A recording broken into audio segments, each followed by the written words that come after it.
My girlfriend of 6 years is 2 floors under her own engagement dinner in the parking garage, and the man pressing her against the car door is the boss she swore to me she could not stand. I came down for the ring. I left it in the glove box because my hands were sweating, and I wanted the box to be cold when I opened it in front of everyone. His name is Julian Pierce. He signs her paychecks. 3 weeks ago, she told me he was a small man with a big office, and that she felt sorry for his wife. Upstairs, there are 40 guests eating food I ordered. The bill is $11,000. I saved for it across 3 years of double shifts at the shop, and I have not bought myself a new coat since the winter before last. She laughs at something he says. She puts her hand flat on his chest to push him back, and she does not push. I do not shout. I stand behind a concrete pillar with my car key digging into my palm, and I count the seconds until I can breathe without making a sound. Then she fixes her coat, checks her mouth in the car window, and walks to the elevator like a woman going back to work. I take the stairs, 4 flights. I get to the top floor with my heart slamming and my face arranged into something that looks like a man who is happy tonight. She is already at our table when I come in, laughing with her cousin, glass in hand. She sees me and lights up. "Ethan," she says, "where were you?" I ask her the same question back. "Where were you?" "The elevator was stuck," she says, and the words come out smooth and warm and completely wrong. And that is when the air in front of my face opens up. A blue panel hangs there, about the size of a book, floating over the bread basket. Nobody at the table turns. My future father-in-law keeps chewing. The panel is only for me. The first line says, "Regret system online." The second line says, "Host, Ethan Cole." The third line says, "Target, Vanessa Ward." And a fourth line arrives, colder than the rest. First lie detected, penalty applied. Under it, numbers. Vanessa Ward, available balance, 91,400. Deduction 2,400. New balance 89,000. My phone buzzes in my jacket. I take it out under the table. A deposit has cleared into my checking account. $2,400 exactly. My mouth goes dry. My ears are ringing. Somewhere to my left, her aunt is telling a story about a dog. Put the phone face down and I try a second question because I have to know if this is real or if I am finally losing my mind. "What time did you leave the office tonight?" 7, she says, without a flicker. "I stayed late for the quarterly deck." And the panel updates. Second lie detected. Deduction 3,100. New balance 85,900. My phone buzzes again. $3,100 cleared. I start laughing. Not a small laugh. A loud, ugly one that stops the conversation at 3 tables, and I cannot make it stop for a good 10 seconds. Vanessa stares at me. Her cousin stares at me. Her father sets down his fork. "Sorry," I say, and it is true, so nothing gets taken from me. I just thought of something very funny. While the dinner rolls on around me, the panel keeps writing, patient as a teacher. It says the rules are simple. Every lie she speaks out loud takes money from her account. The bigger the lie, the bigger the bite. It says a lie told about me is taken twice. It says a lie she signs her name to is taken all the way to the floor. It says the money is not destroyed. It is moved. It is moved to me within 1 minute, every time. Then the last rule arrives, and this one makes my stomach turn over. If I lie, I pay. Double from my own account, no warning. So for as long as this thing lives in my head, I am going to be the most honest man in every room I walk into, whether the room wants that or not. There is one more line. Do not attempt to explain this system to another person. The attempt will fail. I look up. Julian Pierce is walking into the restaurant in a gray coat, smiling, holding a bottle of wine like an invited guest. Vanessa stands and hugs him with 2 polite inches between them. "Everyone, this is Julian from work," she says. "He was in the neighborhood, and I told him to stop by for one drink." Deduction 1,200. New balance 84,700. He was in the neighborhood. His car is parked in the garage under this building, in the spot marked for guests of the private room, and I walked past it 20 minutes ago. I look at Vanessa across the table, at the woman I was going to ask a question tonight, and I feel the ring box in my coat like a stone. Then I do the only thing I know how to do. I ask, "Vanessa," I say, and I say it loud enough that the whole table hears me. "Were you in the parking garage with him before you came up here?" The room goes quiet the way a room does when it smells blood. She could have said yes. There is a version of this night where she says yes and I still walk out, but she walks out with her money. Instead, her face changes. It hardens and gets sad and gets brave, all in about 2 seconds, and I understand that she has been practicing. "Everyone," she says, "I did not want to do this tonight. I found the messages on his phone last month. He has been seeing someone else since spring, and I have been carrying it alone. 40 people inhale at the same time. The panel goes bright. Lie detected. Target lie concerns host. Penalty doubled. Deduction 9,000, doubled to 18,000. New balance 66,700. My phone buzzes so hard it walks a half-inch across the tablecloth. Her cousin calls me a piece of garbage. Her aunt puts an arm around her. Her father, Gregory Ward, will not look at me at all, and he is a man I have fixed a truck for free, twice. I sit there while 40 people decide who I am. I have never in my life felt so cold. And then something happens in my chest that I did not expect, and it is not grief. It is a kind of terrible calm. Because she just paid $18,000 for that sentence, and she does not know it yet. I stand up. I do not raise my voice because I do not need to. I say that I have never touched another woman in 6 years. It is true, and nothing is taken from me, and somehow saying it out loud with no shake in my voice lands harder than shouting would have. I say that she left the office at 8:40. That Julian Pierce drives a black car in guest spot 4, and that I stood behind a pillar and watched her hand on his chest for 1 minute and 12 seconds. Julian says, carefully, that I am confused. I ask him what floor he parked on. He says he took a taxi. Somewhere in the air only I can see. A 5th deduction lands, and this one is not from her. Non-target lie detected. No penalty available. Logged. So the system watches him too. It just cannot bite him. Good to know. I ask the waiter for the check. He brings it in a leather folder, and he will not meet my eye either, because he heard what she said about me, and he has decided. $11,040. I put my card down. It clears. It clears because $24,700 of Vanessa Ward's money landed in my account in the last 40 minutes. I tell the table the truth, plainly, because it is the only weapon I have that costs me nothing. Dinner is on Vanessa tonight. She paid for every plate. She laughs at that, a small, contemptuous laugh, and tells the room that I do not even have $1,100, let alone $11,000. Deduction 4,000. New balance 62,700. I hold up the receipt so the whole room can see the approval line. Nobody says anything for a long moment. Then I walk out. Julian catches the elevator with me, just the two of us and 11 floors of quiet. He tells me in a friendly voice that I should be careful how I talk about him in public, because he has attorneys and I have a toolbox. I tell him he is right about the toolbox. He does not know what to do with that. He gets off at the lobby. I go down one more level to the garage, to my car, and I sit there with my hands on the wheel and the ring box in the glove compartment where I left it. I open the box. It is a small stone, half a carat, and I know the exact price because I paid it off in 14 payments. I close it again.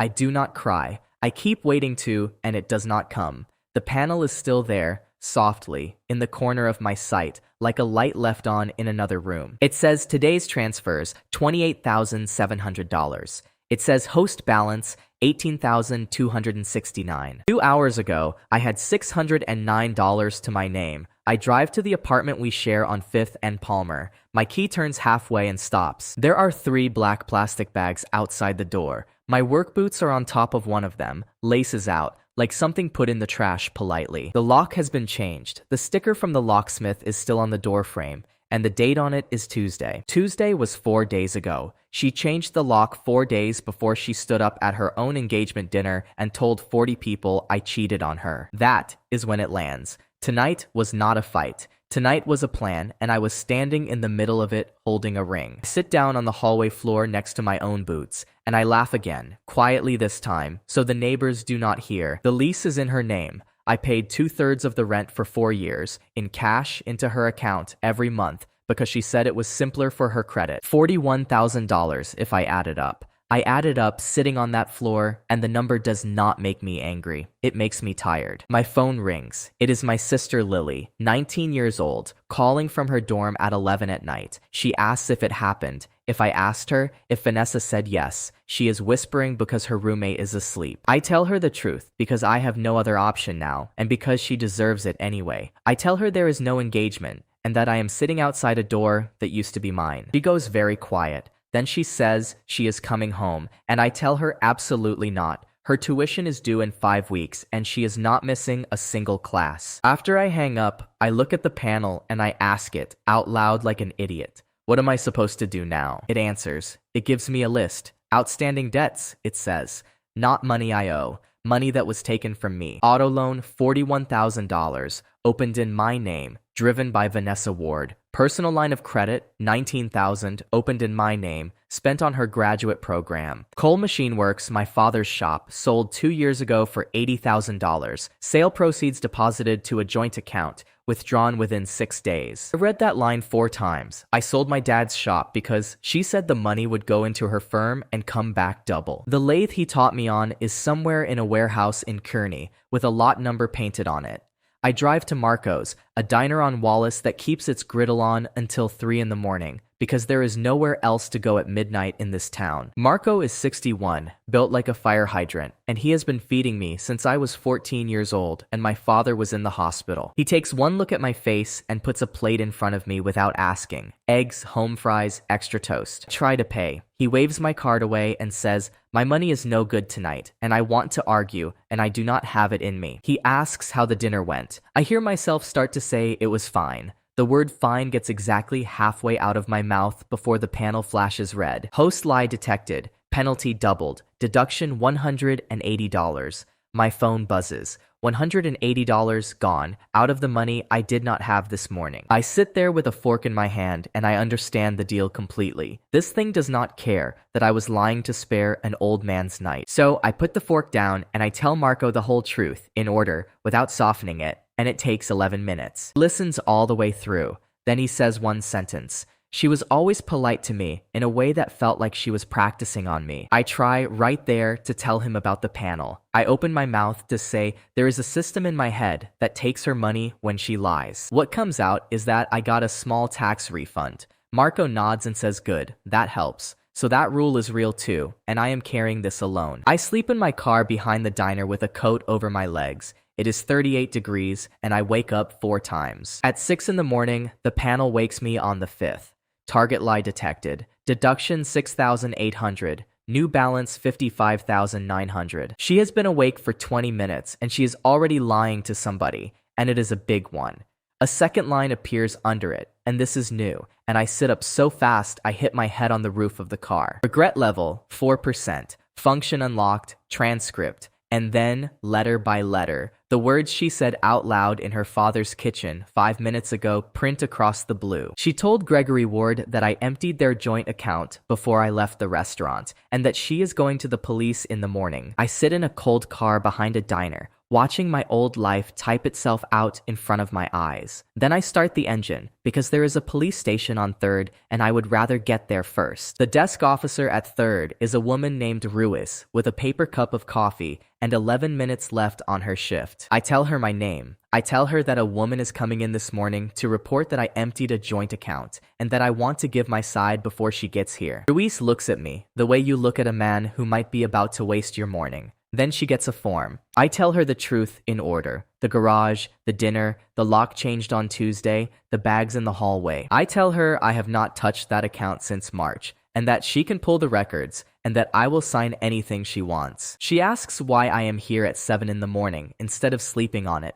I tell her I slept in a car behind a diner. At 7:40, the door opens and Vanessa comes in with her father. She is wearing the gray coat, the one I bought her 2 Christmases ago, and her eyes are red in a way that took work. Gregory Ward sees me sitting there and stops walking. He is a big man who builds parking structures for a living, and he has never in his life been unsure of anything, and right now, he is unsure. Vanessa recovers first. She looks at Ruiz and says, in a small, brave voice, that I withdrew $19,000 from their family account on Tuesday and disappeared. The panel goes bright before she finishes the sentence. Lie detected. Target lie concerns host. Penalty doubled. Deduction $7,400. Doubled to $14,800. New balance $41,100. My phone buzzes against my leg. I do not take it out. I just sit there and let it happen. Ruiz asks for the account number. Vanessa gives it. Ruiz types. Then Ruiz turns the monitor slightly, not toward me, toward Gregory, and asks him to confirm the name on the withdrawal. The room gets very quiet. Gregory reads. His jaw moves once. The withdrawal was made Tuesday at 4:11 in the afternoon at the branch on Kensington. The name on it is Vanessa Ward. She says there must be a mistake, that the bank has been making errors on that account for months. Deduction 2,600. New balance 38,500. Ruiz says the bank does not make errors that walk into a branch with a photo identification. Vanessa turns to me and asks me to tell them, to just tell them, and her voice cracks, and it is a good crack. 6 years ago, it would have worked on me. I tell her the truth instead, quietly, because the officer is right there. I say, I do not want the money. I never did, and I want my name off the auto loan. Gregory asks, what auto loan? So I say it. $41,000, financed in my name in the spring of the year before last, for the white car she drives. $19,000 more on a personal line for her graduate program. $60,000 of debt with my name on it, and her signature nowhere. Gregory looks at his daughter. She looks at the floor. Does not apologize to me. He walks out of the station and lets the door swing back, and Vanessa goes after him, and the whole thing takes maybe 4 minutes from start to finish. Ruiz tells me no report is being filed. She also tells me off the record that I should stop being surprised by people. I get to the shop at 9. Vic Delgado has been fabricating brackets on Wallace Street for 30 years, and he taught me to read a print when I was 17. He does not look up from the bench when I come in. That is how I know. He tells me a woman called the shop at 7:30. She said I was under investigation for theft and that he should think about his insurance. He tells me he does not believe it. Then he tells me he still has to send me home for 2 weeks because the shop has 1 commercial policy and 2 employees, and he cannot gamble either of them. I tell him I understand, and it is true, so nothing is taken from me, and the fact that it is true makes it worse. I have worked for that man for 11 years. He follows me to the door and puts a folded 50 in my shirt pocket, and I let him, because refusing it would have hurt him. I sit in the parking lot. In one night I have lost the woman, the apartment, my name, and now the bench I have stood at since I was 22. And in the same night, I have gained $46,000 I did not earn. The panel says, host balance, $35,489. I do not feel rich. I feel like a man holding somebody else's wallet. The post goes up at 11:40 that morning, and by 2 in the afternoon, it has 4,100 shares. Her cousin wrote it, Nadine Ward, who sat 2 seats from me at the engagement dinner and called me a piece of garbage in a police station lobby the next morning. It is 9 paragraphs long, and it is very good. That is the thing nobody tells you about being lied about. The good ones are always well written. It says a woman planned her own engagement dinner for a man who had been cheating on her since spring. It says she found the messages and carried it for a month so she would not ruin his birthday. It says she stood up in front of 40 people and told the truth, and that he screamed at her and threw a receipt in her face. It says he has been contacted by police, which is technically accurate. Because I walked into a police station voluntarily at 7 in the morning, and a woman named Ruiz filed nothing at all. There is a photograph of me at the table with my mouth open. Nadine took it. She had her phone up before Vanessa stood, which means she knew what was coming. My name is in it twice. Delgado Fabrication is in it once, because Nadine wanted people to know where I work. By Thursday morning, Vic has 11 reviews on the internet from people who have never been to Wallace Street, and 2 of them mention my name. By Thursday afternoon, a builder out in Rockhaven cancels a stair job worth $4,200, and does not say why, and does not have to. I offer Vic the $4,200 out of my own account, and he tells me to get out of his shop, and he means it, and he is right. Lily gets into it in the comments at midnight. She is 19 and she is fast and she is losing because she is arguing with 4,000 people about a man they have decided about. I call her and tell her to stop. She says she will not. I tell her that every hour she spends on it is an hour Nadine Ward gets to keep talking about our family for free. She stops. Then she cries for about a minute on the phone, which is worse than the comments. I try to answer it once. I sit in a motel room and I type the true version. I write that I was in the garage at 7:40. I write the locksmith date. I write the withdrawal time and the branch and whose identification was used. It is boring. That is the whole problem with it. There is no photograph, there is nobody crying, and there is no villain except a woman who took $19,000 out of a bank on a Tuesday. 11 people like it. Two of them are Lily, and one of them is Marco's nephew, who runs the diner's page. Adine's post has 14,000 shares by Friday. Somebody makes it into a short video with music. I get 4 messages from numbers I do not know. 2 are threats, and they are not serious, and one of them is misspelled. The 4th is from a girl I went to high school with, who I have not spoken to in 12 years, and it says only that she does not believe a word of it. And that is somehow the one that gets me. Marco puts a piece of paper in the window of the diner. He writes it himself with a marker, and it takes him 3 tries. It says Ethan Cole eats here. It says anybody who has a problem with that can eat somewhere else. That is it. 8 words in a window on Wallace Street, in a town of 9,000 people, and it does more for me than everything I typed at midnight. Vic tells me about it on the phone, and he is laughing so hard he has to stop twice. Then, because good weeks do not exist, the bank calls me on Friday at 7 in the morning about the personal line. $19,000 opened in my name 2 years ago for a graduate program I did not attend, and it has not had a payment in 91 days. The woman on the phone is polite and reads from a script, and she uses the word charged off, which I have to look up. I drive to the branch on Kensington, and I sit across from a young man in a tie, and I explain that the money was not spent by me. He is sympathetic for about 4 minutes. Then he asks whether my signature is on the application. It is. I signed it in the kitchen on 5th and Palmer on a Sunday morning, because she said the rate was better in my name and she would set up the auto pay, and I did not read the second page. I have spent 2 months watching Julian Pierce hand documents to a woman at 6 in the evening, and say this needs to go out tonight, and I am sitting in a bank being told that I did exactly the same thing to myself for the exact same reason. The young man tells me my options. I can pay it. I can dispute it and prove fraud, which means swearing out a complaint against Vanessa Ward, which means a criminal referral.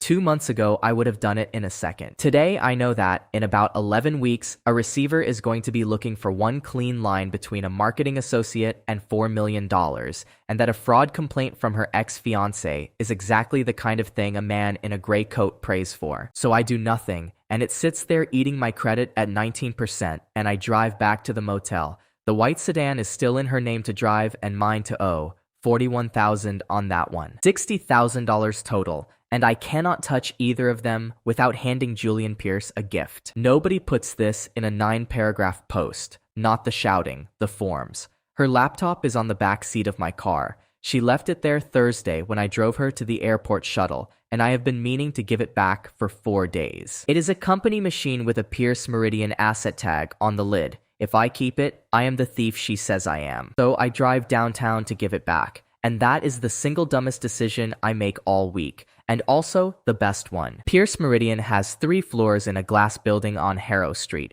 with a lobby the size of a church. I come in wearing yesterday's shirt with a laptop under my arm, and I ask the security desk to call up to Vanessa Ward. She comes down 4 minutes later with 2 colleagues, and the moment she sees me, her face does something complicated. I set the laptop on the desk. I say it plainly. This is yours. You left it in my car on Thursday. I am returning it. We are done. She could have taken it. She could have said thank you and walked away and kept $38,500. Instead, she looks at the security guard and says, loud enough for the whole lobby, that this man stole it out of my desk last night, and he has been sending me threats since 3 in the morning. Lie detected. Target lie concerns host. Penalty doubled. Deduction $9,000. Doubled to $18,000. New balance $20,500. The guard steps around the desk. 2 people by the elevators stop walking. Somebody films it because somebody always films it. I keep my hands where he can see them, and I say the true version. I say she left it in my car on Thursday at 6:15, that the shuttle stop is on 9th, and that her badge log will show she did not enter the building after 5 that day. The guard, whose name tag says Oho, looks at his own screen for a long 3 seconds. Then he says that the asset was checked out to her, not to the building, and that this is a human resources matter and not a police matter, and he steps back. Vanessa's face goes tight. She grabs the laptop off the desk. Her colleague, a woman with a lanyard and no patience, asks if we are all going to the coffee bar or not. They walk 20 feet to the counter in the lobby. Vanessa orders 4 drinks, because Vanessa always buys. That is her whole personality at work. I am at the revolving door when I hear it. The card reader beeps twice, and the barista says it was declined. She laughs and says the bank flagged it for travel and hands over a second card. Declined Third card, declined. $20,500 sits in her account and every card she owns draws on it. The bank has frozen the whole thing. In 11 hours, it has been drained 45 times by transfers she cannot explain to a fraud department that has stopped believing her. Her colleague pays for the coffees, $18.40. Vanessa says thank you in a voice I have never heard her use. I stand in the revolving door watching a woman who told me last year that I would never make more than $60,000 in my life, borrow $18 from a coworker. I want to enjoy it. I mostly feel sick, and then under the sick, a little bit, I do enjoy it, and I do not like what that says about me. I push out onto Harrow Street. The cold hits my face. A voice behind me says that was the fastest 3 declines she has ever seen. She is standing under the awning with her coat over her arm. Dark hair pulled back, no jewelry, one of those watches that costs more than my car. She is maybe 34. She has been in that lobby for the last 10 minutes and I never noticed her, which means she is good at not being noticed. She says her name is Camille Ashford. She asks me for 2 minutes. I tell her I have nowhere to be for 2 weeks, so she can have as many minutes as she wants, and that is the first true sentence that has ever made a stranger laugh. We go to the place across the street. She orders black coffee and does not touch it. She asks, question 1, are you the boyfriend? I say I was for 6 years until last night, and that she announced our engagement dinner as the place where she would tell 40 people I cheated. Question 2, did you? No, nothing is taken from me.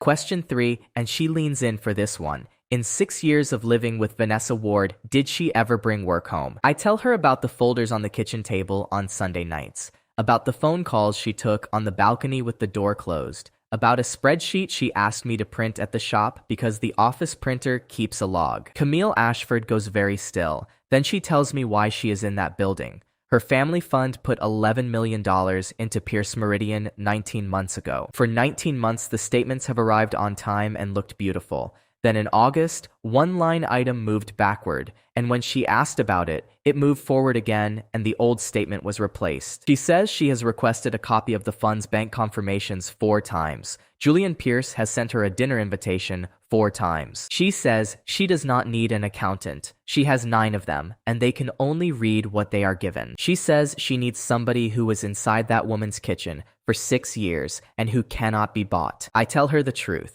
I am a machinist with a suspended job, 3 plastic bags of clothes, and no idea what a bank confirmation is. She says that is fine. She can teach a man to read a document. She cannot teach a man to stop lying. I tell her flat out that I will not lie for her either. Not in a room, not on paper, not to help her win. She says that is the entire reason she crossed the street. She slides a card across the table and tells me to be at her office on Kensington at 8 tomorrow morning. Then she asks what I need to be there. I tell her I need a clean shirt and I do not have one. And saying that out loud to a woman with that watch costs me something I do not have a word for. She does not blink. She says a retainer is normal and she sends $5,000 to my phone while we sit there. And she does not make a face about the shirt ever again. Before she leaves, she says one more thing. She says do not celebrate the declined cards. She says a person who cannot pay for coffee is a person about to do something much worse than lie at a dinner. I drive to the university that afternoon, and I pay Lily's tuition in person at the bursar's window because I want to watch it clear. $9,400 for the spring semester. The woman behind the glass asks if I want a receipt, and I say yes. 2 copies. Lily comes out to the parking lot in flip-flops and a hoodie in 40-degree weather and hugs me hard enough to hurt. She asks where the money came from. I tell her the truth as far as the system will let me say it. I tell her it came from Vanessa. She asks if that is legal. I say every dollar was transferred voluntarily, which is true in a way I cannot explain to her, and the panel lets it pass. Then she asks the question I have been dodging since midnight. She asks if I am okay. I tell her no. It is the cheapest true thing I say all day. That night, I sleep in an actual bed, in a motel on Route 9, $49, and it is the best money I have ever spent. At 11, the panel wakes up. Regret level, 9%. Function unlocked, balance sight. From now on, I can see the number anytime I want, hanging in the corner of my eye like a clock. Vanessa Ward, 20,500. I, Nacy Astain. And asen di stay for ahosin. And while I am lying there looking at it, the number moves. 19,200, 18,100, $16,900. 3 lies inside 4 minutes, at 11 at night, and I know exactly who she is sitting across from. She is not lying to her father. She is not lying about me. She has started lying to Julian Pierce. Ashford Capital is 2 floors above a bakery on Kensington, and it smells like bread all day, which is the least serious thing about it. Camille's grandfather started the fund with $60,000 and a list of names. There are 11 people working there now, and 9 of them are older than she is. Her analyst is a kid named Theo Bannon, 26, who talks fast and apologizes for it. Theo puts a document in front of me and asks if I know what it is. I say no. He says good, most people pretend. Then he spends 2 hours teaching me. A bank confirmation is a piece of paper where the bank, not the fund, says how much money is actually sitting there. The fund never touches it. It comes straight from the bank to the auditor. Pierce Meridian has not produced one in 19 months. Every number Camille has been reading was typed by Julian Pierce's own office. I ask why nobody made him produce it. Theo looks at the ceiling and says because he is charming, and the returns were 15%, and everyone wanted the returns to be real. Camille comes in at 10 with her coat still on and asks me what I brought her. I put my phone on the table and open the account history, and I tell her that every deposit on that screen is a moment when Vanessa Ward said something untrue. I do not tell her why. I try. What comes out of my mouth is that I have been keeping a very careful log. She looks at 46 separate transfers from Wednesday night and Thursday morning, and she does not ask the question a normal person would ask. She asks instead if the timestamps are accurate to the minute. I sinitsuraldi kais askaldai, lysidowes. She says then it is a timeline, and a timeline is the only thing that has ever put a man like Julian Pierce in a room he cannot talk his way out of. Theo buys me a notebook that afternoon, a plain black one, $4.99 at the pharmacy on the corner. Every buzz goes in it, time, amount, and where she was if I can find out. By Friday, I have 61 lines. On the second Monday, Camille's uncles call a meeting about her. Ashford Capital is a family fund, and family funds have a thing called an investment committee, which is 4 men over 60 who own pieces of it and have opinions. The one who runs them is Warren Ashford, 67, Camille's father's brother, who wears a cardigan to work and has been quietly certain for 11 years that his niece got the chair because her grandfather was sentimental. Emi natsandai sat, beki and says, Masada eins almo idor, idesens eins angel ises, olatsens azardak sain sounds. Mill wants the committee to write the Pierce position down to 0 and demand redemption in writing. Warren wants to know why they would burn a manager who has returned 15% for 19 months over what he calls a bookkeeping question. And besides I that by hot beer spy. Because I am shown tax and then so I pie. Am not invited. I sit outside the conference room on a bench with my notebook, listening to a raised voice through a door for 50 minutes. Then the door opens and Warren Ashford says, "Come in here, son," and I go in. And there are 4 men and Camille and Theo, and nobody offers me a chair. Warren asks me what I am. I tell him the truth, all of it, flat, because I do not have any other setting. I say I am a machinist. I say I have no qualifications of any kind for this. I say I was engaged for 6 years to the woman whose signature is on the 9 statements, and that she left me at our engagement dinner in front of 40 people and told them I was a cheat. I say Camille Ashford pays me $9,000 a month and bought me the jacket I am standing in. The room goes very quiet, and Camille does not look away from her uncle, and I understand that I have just handed him everything he came in here to get. Warren leans back and takes his time with it. Then he asks me whether I am sleeping with his niece. Theo makes a small noise. Camille says his name once in a voice I have not heard from her before. I say no. Nothing is taken from me, and I say it plainly. And something in the room shifts about 2 degrees, because men who lie usually say more than one word. Warren says, "Then explain to a room full of adults why anybody should listen to a man with a grudge and a toolbox." I tell him not to. That is the honest answer, and it comes out before I have decided to say it. I tell him nobody in this room should believe one word out of my mouth about Julian Pierce. I tell him to believe a piece of paper instead. In 19 months, Pierce Meridian has not produced one confirmation from the bank that actually holds the money. Every number that ever made this room happy was typed by Julian Pierce's own office, and a typed number does not care whether I am bitter. Nobody says anything for a bit. Then the quiet one at the end of the table speaks for the first time. Hollis Ashford is 71 and has not said a word in 50 minutes, and he asks Warren one question.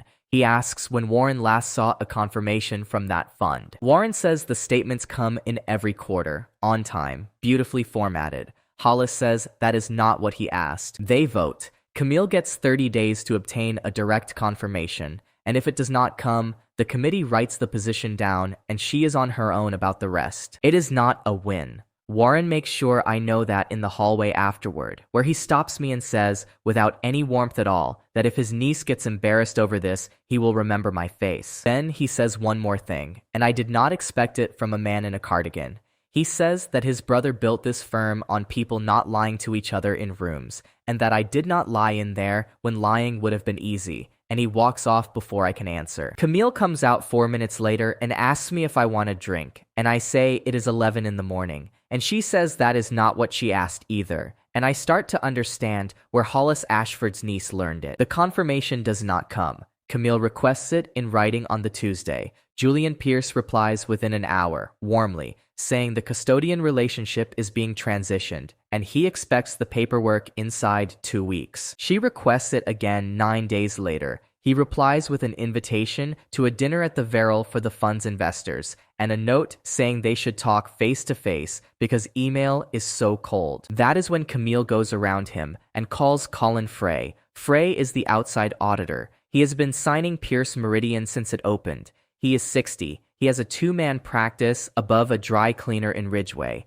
and Pierce Meridian is about a third of his revenue. He agrees to meet, which surprises everybody, and then he says he will only meet me, which surprises everybody more. I ask Camille why. She says because a limited partner asking questions is a threat, and a machinist asking questions is a conversation. We meet at a coffee place near the dry cleaner. Frey is a small, tidy man with reading glasses on a cord, and he has clearly not been sleeping. He tells me straight off that he cannot discuss a client. I tell him I have not asked him anything yet. So instead, I tell him about my week, the dinner, the garage, the lock, the notebook. He does not stop me. Then I ask him one question, and it is the only one I ask, and I have been building it in the car the whole way over. I ask him whether he has ever, in 6 years, held a bank confirmation for Pierce Meridian in his own hands that came to him directly from the bank. He picks up his cup, he puts it down without drinking anything. He says that the fund is a small engagement, and that the custodian arrangement has always been somewhat informal, and that Mr. Pierce has always been extremely responsive. I do not say anything. That is a thing Camille taught me in about 9 seconds one afternoon, and it works on almost everybody. After a while, Frey says quietly that he has signed that fund 6 times.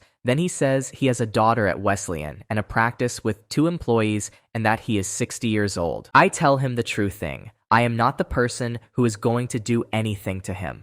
The person who is going to do something to him is a woman with $11 million and a very good memory, and she is deciding right now what kind of a man he is. He asks me what I would do. I tell him I do not know anything about his business. I tell him that, in mine, if you send out a part you know is out of tolerance, you can spend a year hoping, or you can call the customer on the same day, and only one of those 2 lets you keep working. He does not say anything else. He pays for both coffees, which I do not let him do until he insists twice. I drive back to Kensington not knowing whether I did anything at all. Camille asks how it went, and I tell her the truth. I have no idea. She says that is usually what it feels like right before somebody moves. Then she goes into her office and calls a woman she went to school with who works at a custodian bank, and she is on that call for 51 minutes and comes out looking like she has been in a fight. Camille tests me on the Thursday. She tells me over sandwiches that her uncles voted last week to remove her as managing partner. I say I am sorry to hear that. She says she made it up and asks why I did not catch it. I tell her the truth that I have no way to catch a lie that is not hers, and that I have exactly one talent and it only points at one woman. Then I tell her the other true thing. If she does that again, I will walk out. I have had 6 years of being handled. She apologizes.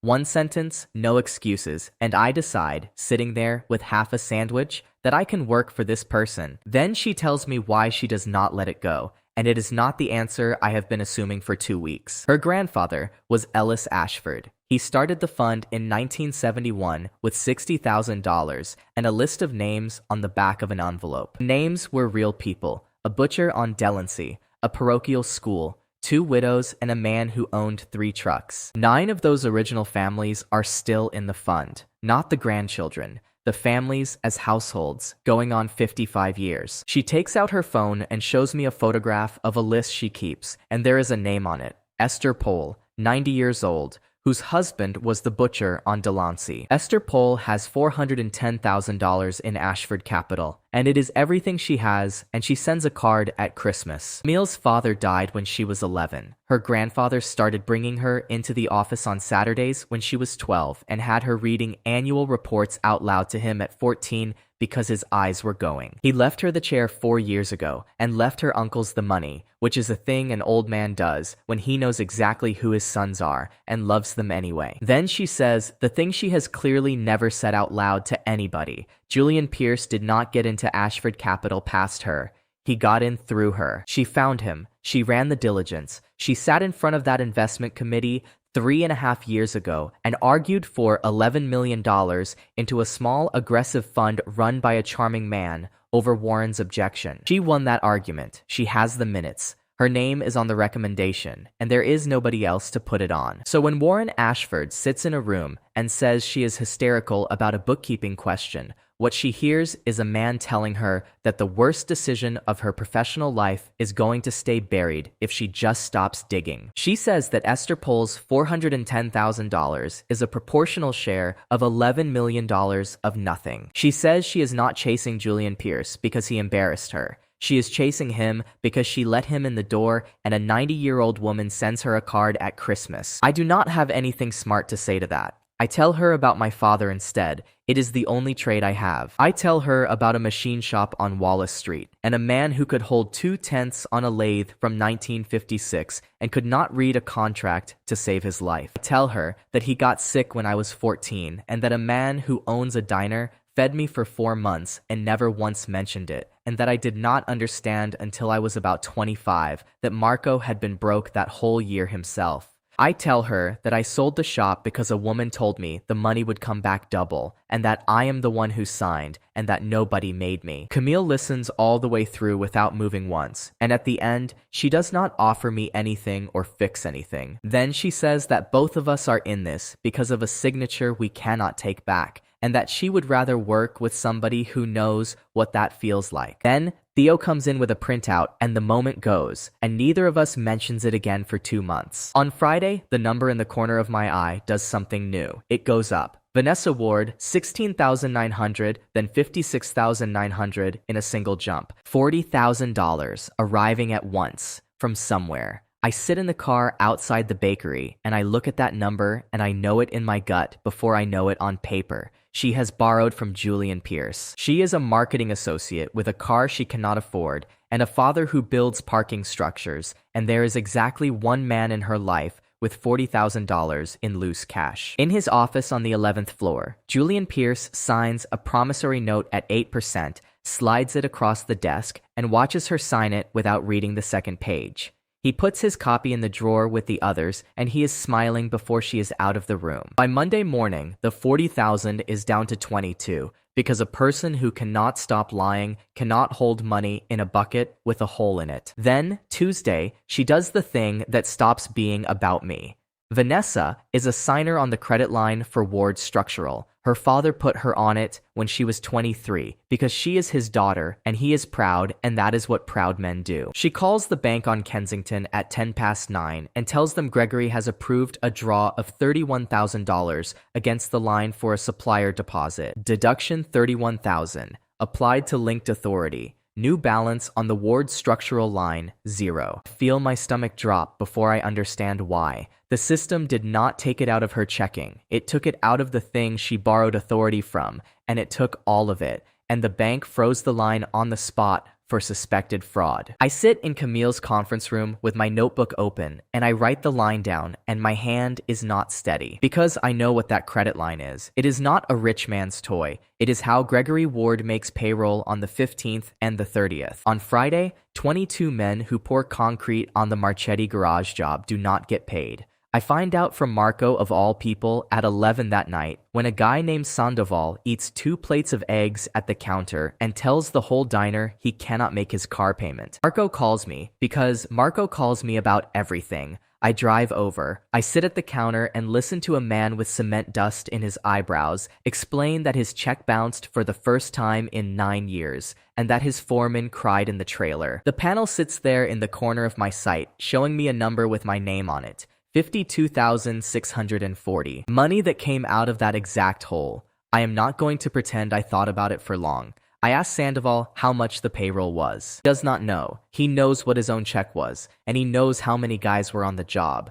$18,400, 22 men, 1 Friday. Saturday morning, I drive to the Marchetti site with a cashier's check, and I ask for Gregory Ward, and they tell me he is not there, and I say fine, and I give it to the foreman. The foreman is a man named Ruben Ortiz, who has worked for Ward for 16 years, and he holds that check like it might be a trick. He asks who I am. I tell him the truth. I say I am the man who was engaged to the boss's daughter for about 11 days, and that his payroll is my fault in a way I cannot explain, and that he should not tell anyone where it came from. He tells everyone by lunch. Of course he does. At 2 in the afternoon, Gregory Ward's truck pulls into the motel lot on Route 9. He must have called 4 places to find me. He stands there in the cold, not knowing what to do with his hands. He is a man who has never once had to ask anybody for anything. He says he is going to pay me back every dollar. I tell him that would be the wrong direction, and that he should ask his daughter where the $31,000 went instead. He says he already did. He says she told him the bank made a clerical error, and then she told him it was a supplier fraud, and then she told him she never called the bank at all. 3 answers in one conversation. I saw all 3 on my phone, 2,000, 1,800, and 4,100. He asks me a question then, quietly, standing in a motel parking lot. He asks how long she has been like this. I tell him the truth. I do not know. I stopped checking on her a long time ago, and that is my share of it. He gets back in the truck. He does not say thank you. Before he pulls out, he rolls the window down and says his wife always liked me, and then he leaves. And that is the closest to an apology I am going to get from that family. That afternoon, I drive out to Kearney. There is a liquidation warehouse off Delancey Street with 40,000 square feet of other people's failures in it, and somewhere in there is my father's lathe. It takes me 2 hours to find it. Lot 481, a Monarch 1956, painted a green that does not exist anymore, with a chip on the tailstock where I dropped a wrench when I was 15 and he did not yell at me. $4,200.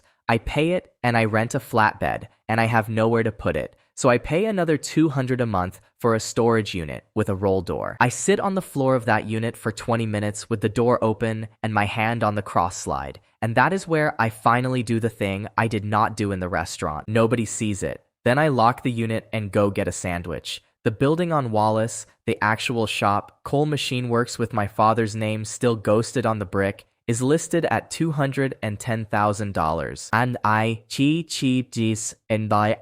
have it $37,700. So that one waits, and I write it in the notebook on a fresh page at the top by itself. Vanessa finds me on Sunday. She is sitting on the hood of my car outside the motel at 8 in the morning in the gray coat, and she looks like she has not slept in a week, and it is not an act, which is new. She says she wants to talk. I tell her to get off the car, and she does, immediately, which she has never done in 6 years. We sit in the diner at the end of the lot. Marco is not on shift, and I am glad. She starts the way she always starts. She says we both said things, that she was hurt, that hurt people. Then she says she never meant for any of it to happen. Her phone buzzes on the table between us. She glances at it and turns it face down. She says she has been under a lot of pressure at work, and that nothing happened with Julian. Not really. Not the way it looked. Buzz. She flips the phone over, reads, and her face changes. She says her account is being drained by fraud, that the bank has frozen everything, that she has lost $31,000 of her father's money, and she does not know how. Nothing buzzes. That one was true. I watch her notice. I watch it land. She goes quiet. Then she says, very carefully, that she came here this morning because she misses me. Buzz. She stares at the phone. She looks up at me with an expression I have never seen on her face in 6 years, and it is fear. She says it again, slower, like a test. She says she came here because she misses me. Buzz. Then she says something small and true. She says she parked on the far side of the lot. Nothing. She says she had coffee at the gas station. Nothing. She says she loves me. Buzz. She puts both hands flat on the table, like the table is moving. She asks me what I did. Her voice is not angry. It is thin. I tell her the truth. I say I did not do anything to her. She asks what is happening to her money. I open my mouth to tell her about the panel, about the rules, about the blue letters, and what comes out is that the bank probably needs a fraud affidavit. She grabs her bag and knocks her water over getting out of the booth. At the door, she turns around and says one last thing, and I can tell she means it as a threat, and it comes out as a plea. She says she will figure out what this is. The panel writes as the door swings shut behind her. Regret level, 17%. I sit there and pay for 2 coffees and 1 spilled water, $4.80, and I do not feel like a winner. Camille calls me at noon. She says, get to the office. Do not stop for anything. Theo has the custodian statement, not the one Pierce Meridian sends, the one from the bank that actually holds the assets, which took Camille 19 months and 1 very unhappy phone call to a former classmate to obtain. The fund reports $26,400,000 under management. The custodian is holding $22,200,000. $4,200,000 does not exist, and it has not existed for at least 11 months. And Vanessa Ward's signature is on 9 of the statements that say it does. Theo explains it to me twice before I believe it, because it is so simple it feels like a joke. Julian Pierce has been paying his oldest investors their beautiful returns with the money from his newest investors. Camille's $11 million is the newest money in the building, which means for 19 months, the 15% that made those uncles love him has been Camille Ashford's own cash coming back to her with a ribbon on it. She takes that news standing up with her hand flat on the table and does not say anything for about 40 seconds. Then she ruins my afternoon. She says she cannot move yet. $4 million missing is a hole. A hole is not a crime until you can show the man dug it on purpose. And every single document in that building that admits the hole exists has Vanessa Ward's name signed at the bottom. 9 statements. 9 times a marketing associate signed a number she did not calculate because her boss handed it to her at 6 in the evening and said, this needs to go out tonight. Theo says it out loud so I do not have to. He says she is the fall guy. He says she has been the fall guy since about last February and she does not know it. I go stand by the window for a minute, because here's the thing I do not want to be true. I want her ruined. I have wanted her ruined for 11 days. I want her to lose the car and the coat and the friends and the whole beautiful story,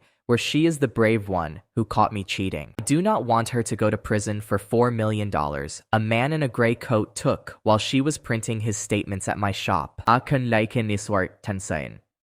Camille watches me stand there. She does not say anything soft. She says, choose fast, because he is going to need her signature on one more thing, and after that, she is not fixable. Vanessa spends that week trying to find out what is eating her money. I know this because Theo, who is 26 and has no shame, is friends with a girl in her department. She goes to the bank branch on Kensington twice. She files 2 fraud affidavits. She changes every password she owns and buys a new phone. None of it works because the money is not leaving through her phone. It is leaving through her mouth. And then on Wednesday, she figures it out. And I have to give her this. She figures it out with nothing but a spiral notebook and 4 days of being terrified. The number in the corner of my eye stops moving. For 36 hours, Vanessa Ward does not lose a single dollar. And I sit in a conference room refreshing an account statement like a lunatic. And I feel something I did not expect. I feel abandoned. That is the honest word. The thing that has been feeding me since the restaurant has gone quiet, and I am just a suspended machinist again. Theo's friend tells him what it looks like from the inside.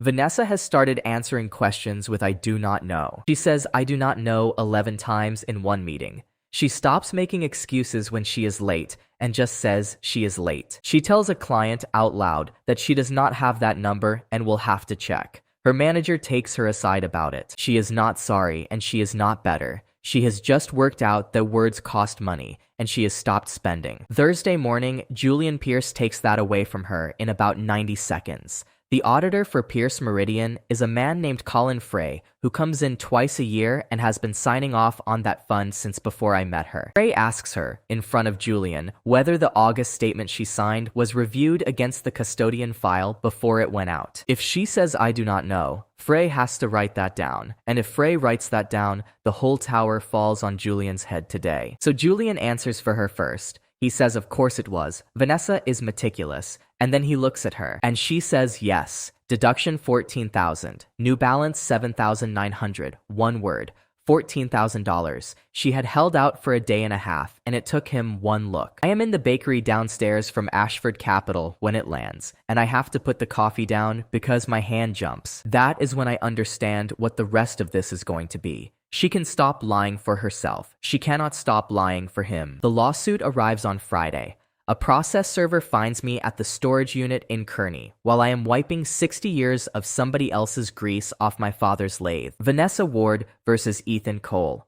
$19,000 in converted funds, plus harassment, plus intentional infliction of emotional distress. The attorney's name at the bottom of the filing is Reeve and Colton. And Theo takes about 4 minutes to find out that Reeve and Colton is the firm that has represented Pierce Meridian since it opened. Camille reads the complaint twice and starts laughing, which is not a sound she makes often. She says, "This is not a lawsuit." She says, "This is Julian Pierce, making sure that when I eventually sit in a room and say what I know, the first question anybody asks is whether I am the guy who stole $19,000 from his fiancée. He is not suing me for money. He is building a reason for nobody to believe me later." Camille tells me she will have her own attorney handle it. I tell her no. I tell her that if a lawyer stands up and speaks for me, the room hears a lawyer. I want that room to hear me. She looks at me for a while and then she says, fine, on one condition. And the condition is that she gets to sit in the back. Court-ordered mediation 10 days later in a conference room on the 4th floor of the county building with bad carpet and a window that does not open. The mediator is a retired judge named Alma Winters, who has done this 3,000 times and wants to be home by 4. Vanessa is there in a navy suit with her attorney, a young one from Reeve and Colton named Baird. Julian Pierce is not there because Julian Pierce is never there. Camille sits at the back with her coat folded on her lap like a woman at a school recital. Winters explains the process. Everything said here is confidential, but it is on the record for the court, and everybody sitting at this table is under oath. That last bit is what matters, and I watch Vanessa hear it, and I watch her not understand what it is about to cost her. Baird goes first. He reads out the claim, $19,000 withdrawn on Tuesday the 14th by Ethan Cole. Winters asks Vanessa to confirm it in her own words. She says yes. She says she watched me leave the apartment that morning and the money was gone by the afternoon. Deduction 3,100, doubled to 6,200. New balance 1,700. Her phone is face down on the table. It buzzes. She does not touch it. I put the branch record in front of Winters. Kensington branch, 4:11 in the afternoon. Photo identification, Vanessa Ward. Baird asks for a moment with his client. They step out. They come back in 6 minutes, and Baird says his client wishes to clarify that the withdrawal was made by her at the instruction of Mr. Cole, under duress. Winters asks Vanessa if that is her statement. Vanessa says yes. Deduction 1,700, doubled to 3,400. Insufficient balance. Deficit carried to linked accounts. New balance, 0. Her phone buzzes twice, then a third time, then a fourth. 4 alerts in 9 seconds, loud on a laminate table in a quiet room. Winters looks at the phone. Baird looks at the phone. Vanessa goes the color of paper, and then something new opens in front of me. A second panel, smaller, sitting just left of the first. Regret level, 31%. Function unlocked. Preview. 1 line of text. 1 second before she opens her mouth. Incoming lie. He hit me. I have 1 second and I use it. I say her name. I say, Vanessa, do not. Everyone in the room turns to look at me, including the retired judge, and I do not care. She says it anyway. She looks at Alma Winters, and she says that I put my hands on her in October, and that is why she changed the locks. There is no money left to take, so the system takes it from the only place she has left, and I watch the words appear. Deficit applied. Ward structural line of credit, secondary signer, deduction 11,400. Somewhere across town, a bank freezes a construction company's account, for the second time in 3 weeks, and 22 men who just got paid last Friday are about to have another bad Friday. I stand up so fast, the chair goes over. I do not shout at her. I turn to Alma Winters and I say I would like to put something on the record, and Winters, who has done this 3,000 times, says go ahead in a voice that means she already knows. I say the true version, all of it, in order with dates. October 11th, the night she says I hit her, I was in Allentown with Vic Delgado picking up a press break, and there is a way station receipt with both our names on it, and Vic will drive down here and say so. The lock was changed Tuesday the 14th at 10 in the morning. 4 days before an engagement dinner, she let me pay $11,000 for. The withdrawal was hers at 4:11 that same afternoon, 6 hours after the locksmith. And then I say the last thing, and it is the only one I have trouble getting out.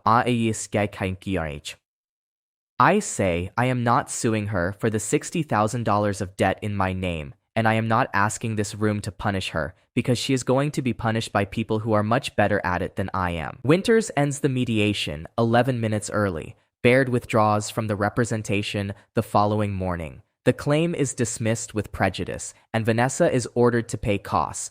$4,200 she does not have. In the hallway outside, she catches up with me by the elevators. She has stopped pretending. Her hands are shaking and there is nothing performed about it. She asks me how I knew. She asks how I knew what she was going to say before she said it. I tell her the truth. I say I did not know until 1 second before, and that 1 second was all I had, and I used it to tell her not to. She says that is not an answer. I say it is the only one I have, and it is, and the panel does not touch me. Then she asks the real question, the one she has been carrying for 11 days, and her voice barely gets it out. She asks if it is ever going to stop. I look at a woman with no money, no lawyer, no father speaking to her, and a boss who is holding a promissory note for $40,000 and 9 signed statements about money that does not exist. I tell her the only true thing I have. I tell her that it stops when she does. The elevator comes. I get in it. Camille is already inside, and she does not say a word the whole way down. And at the bottom, she hands me her car keys and says I am driving, because my hands are worse than Vanessa's. I drive to the Marchetti site before I drive anywhere else. Ruben Ortiz sees my car and puts his radio down and walks over slow, because he already knows, because the bank called the trailer at $11,400. I have $39,100, and I hand over a check for the whole gap, and now I have $27,700. Ruben does not take it this time. He says, get out and give it to Mr. Ward yourself, and he points at a trailer, and I go. Gregory Ward is sitting at a folding table with 3 phones and a stack of invoices, and he looks 10 years older than he looked in the police station. I put the check on the invoices. He looks at it, and he does not pick it up. He says he cannot keep taking money from the man his daughter is suing. I tell him the suit got dismissed this morning, and that it is not his money, and it was never mine, and that if he wants to hate somebody today, he should pick the right person. He asks me the question then, and it takes him 3 tries to build it. He asks if his daughter is going to prison. I tell him the truth as far as I have it. I say there is $4,200,000 missing from the fund she works for, and her signature is on 9 documents that say the money is there. He puts his hand over his mouth. A man who pours concrete for a living, sitting in a construction trailer with his hand over his mouth. Then he says something that catches me sideways. He says he knew when she was 15. He says she told the school that a teacher had said something to her, and it was not true, and the teacher left the district, and Gregory paid a lawyer $8,000 to make the whole thing quiet because his daughter was crying in the kitchen. He says he has been paying for that Tuesday ever since, in one way or another, for 12 years. I do not have anything to say to that.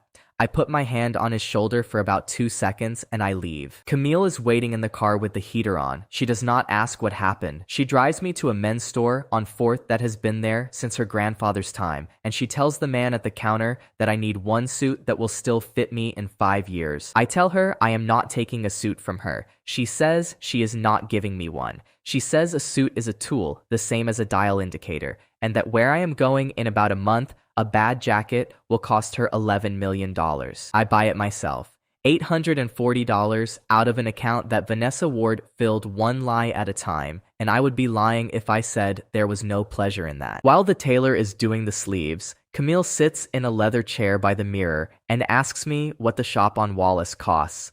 I tell her 210,000, and I tell her not to say the next sentence. She does not say it. She says instead that she pays her contractors monthly and that she has been underpaying me since the first day, and she raises me to 9,000 a month, and that is the whole conversation. That is when I start to be in trouble with her, and I know it in the mirror with a man's hands on my shoulders and pins in the sleeve, and I decide to do absolutely nothing about it. Because a woman with $11 million at risk does not need a machinist with 3 plastic bags and a lathe in a storage unit. And I have had enough humiliation this month. Julian Pierce calls me himself on the Friday. Not his lawyer, not Vanessa. Him on my own phone at 4 in the afternoon. He is warm. He says he thinks the two of us have been badly served by other people and that grown men can sort things out over a table. He picks a steakhouse out on the county road, which I notice, because it is the same road he will pick for Vanessa months later. And men like that only ever learn one route. He is there first. He has ordered a bottle of wine I do not drink any of. He stands up to shake my hand, and he holds it a half second too long. He starts by apologizing about the lawsuit. He says Vanessa was very emotional and that Reeve and Colton got ahead of everybody. I've seen alawikai. Reeve says it the way you would say a dog got out of a yard. Then he tells me he has looked into me and he says it like it is a compliment. 11 years at Delgado. No debt except what she put in my name. No record. He says he respects it. And then he says the number, and I have to hand it to him. He does not blink. The building on Wallace Street is $210,000. He knows that, and he says it out loud, and he waits for me to understand that he knows it. He offers me $75,000 to stop working for Camille Ashford and to sign a short statement that I have no personal knowledge of the operations of Pierce Meridian. He says he will also make Vanessa release the $60,000 of debt in my name, which he can do, because he owns her. Then he leans back and says the sentence he has been walking toward for 10 minutes. He says he can find the rest of the 210 if the number is what is stopping me. I sit there in a steakhouse and I want it. I am not going to pretend I did not. I have a lathe in a storage unit and a green key that does not exist yet, and a woman of 83 who is going to sell that building to a developer in 11 weeks. He can see it on me. He is very good. He does not push at all. He just lets it sit there and breathe. And then he makes the only mistake he makes all evening. He says gently that nobody would ever have to know, because I cannot say a false thing out loud. Not one word, not for 2 months, and it has stopped being a punishment and started being the only ground I have to stand on. So I tell him the truth, all of it, in a restaurant with a linen tablecloth. I tell him that I want the money more than I have wanted anything since I was 14 years old. I tell him that for about 9 seconds, I was going to say yes. I tell him that he is going to put every single thing he has done onto a 29-year-old woman who prints his statements, and that he has been building that since at least February. I tell him that I sat in a coffee shop in Ridgeway last week with a 60-year-old man in reading glasses who has signed his fund 6 times and has not slept in a month. Julian Pierce's face does something at that. It is small and it is fast, and it is the first honest thing he has shown me. Then he puts his napkin on the table and tells me, still smiling, that machinists lose fingers all the time and that he hopes I am careful. He pays for a dinner I did not eat. In the parking lot, he says one more thing through the window of a black car. He says that in 6 months nobody will remember my name and that everybody will remember hers.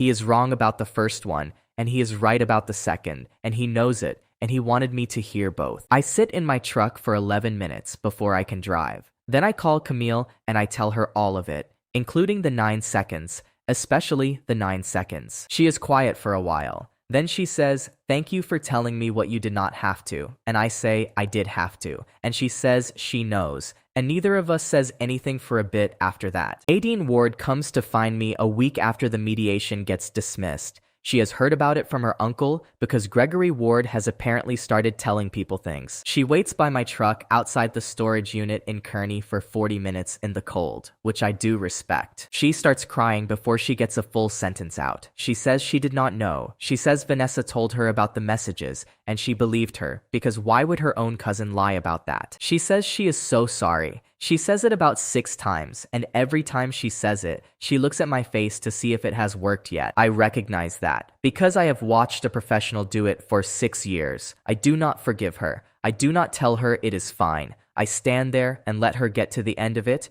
and it takes a while. Then I tell her the truth. Her apology is for her, not for me. I have no use for it, and I am not going to pretend I do. She stops crying pretty fast after that. I tell her there is one thing she can do. Take the post down and write a new one with the dismissal order attached, saying she got it wrong and how. She says she cannot do that. She says 14,000 people shared it, and she would look insane, and her work would see it. I tell her that is the price, and that it is exactly the same price I have been paying since the second week of November, and that I did not get to choose either. She leaves. I do not expect anything. 16 days later, she does it. It is a bad post. It is defensive, and it is half an apology, and it spends 3 paragraphs explaining why anybody would have believed it. It gets 409 shares. Her first one got 14,000.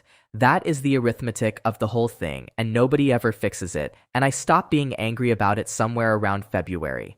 The bank sues me on the personal line the same week. $19,000, plus interest, plus fees, plus costs, and this time, I am not the one who gets to walk in and tell the truth first, because the bank does not care about the truth. The bank cares about a signature on an application. I go anyway. I sit in front of a lawyer for the bank named Petrosian in an office with 2 chairs, and I tell her the whole thing. She listens. She is not unkind. Then she says that everything I have told her is a matter between me and Miss Ward, and that her client just wants the $19,000. I ask what happens if I pay it, and then Miss Ward is charged with a federal fraud in 11 weeks. Petrosian looks at me over her glasses and says that would be a very interesting problem for somebody else. We settle on $600 a month. I write the first check in her office. It is the least dramatic thing that happens to me all winter, and it is the one that makes me feel poorest. $60,000 of somebody else's spending with my name on it, and I am paying it back $600 at a time out of an account she is filling by opening her mouth. If there is a joke in there, I do not find it funny until much later.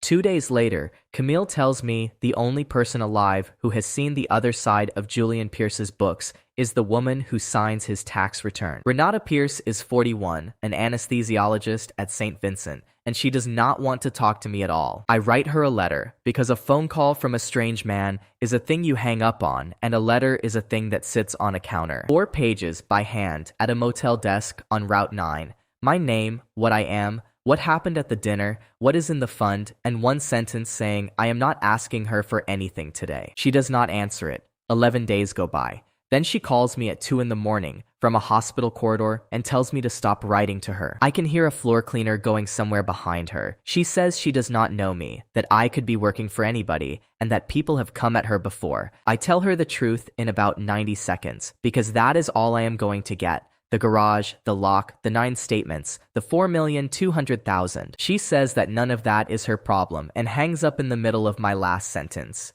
I do not write again. Camille tells me to leave it, and I leave it, and for 2 weeks I think I have blown the only door there was. Then, on a Tuesday, she is standing next to my truck in the parking garage under St. Vincent when I come out from delivering a set of bracket samples to their facilities department, which is a job Camille found for the shop I do not have yet. She is in scrubs with a coat over them, and she has been off shift for 40 minutes, and she has clearly been standing there for most of it. She says she read the letter 11 times. She says she kept it in her car. Then she says the thing that costs her something, standing in a concrete parking garage, and I notice she picked that spot. She says that in March, she filed for divorce and told exactly 1 person, her sister, and that 4 days later Julian knew, and she has never worked out how. She says she has been afraid of her own husband in her own house for 2 years and has never once said that sentence out loud to another human being. I do not tell her it is going to be fine because I have stopped saying that to people. I tell her that I am the least powerful person involved in any of this,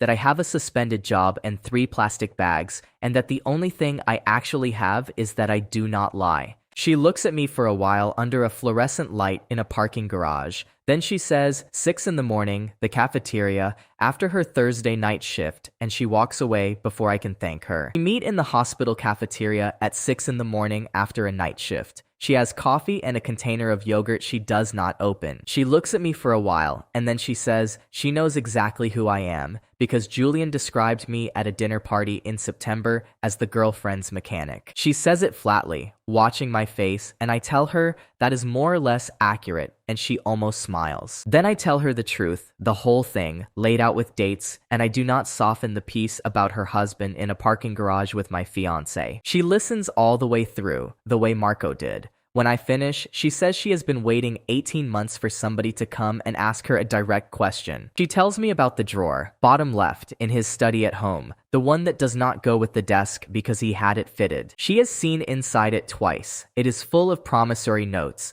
not one, 6 that she counted. Julian Pierce lends money to the people who work for him. 8% signed on a Friday, always when they are underwater. His office manager, $40,000, his compliance officer, $22,000. A junior analyst, $9,000. Renata says it took her a year to understand what the notes are for, and then she says it in one sentence that puts the whole thing together for me. She says he does not lend money to help people. He lends money so that everyone who could speak against him owes him first. And now he holds one for $40,000 with Vanessa Ward's name on it.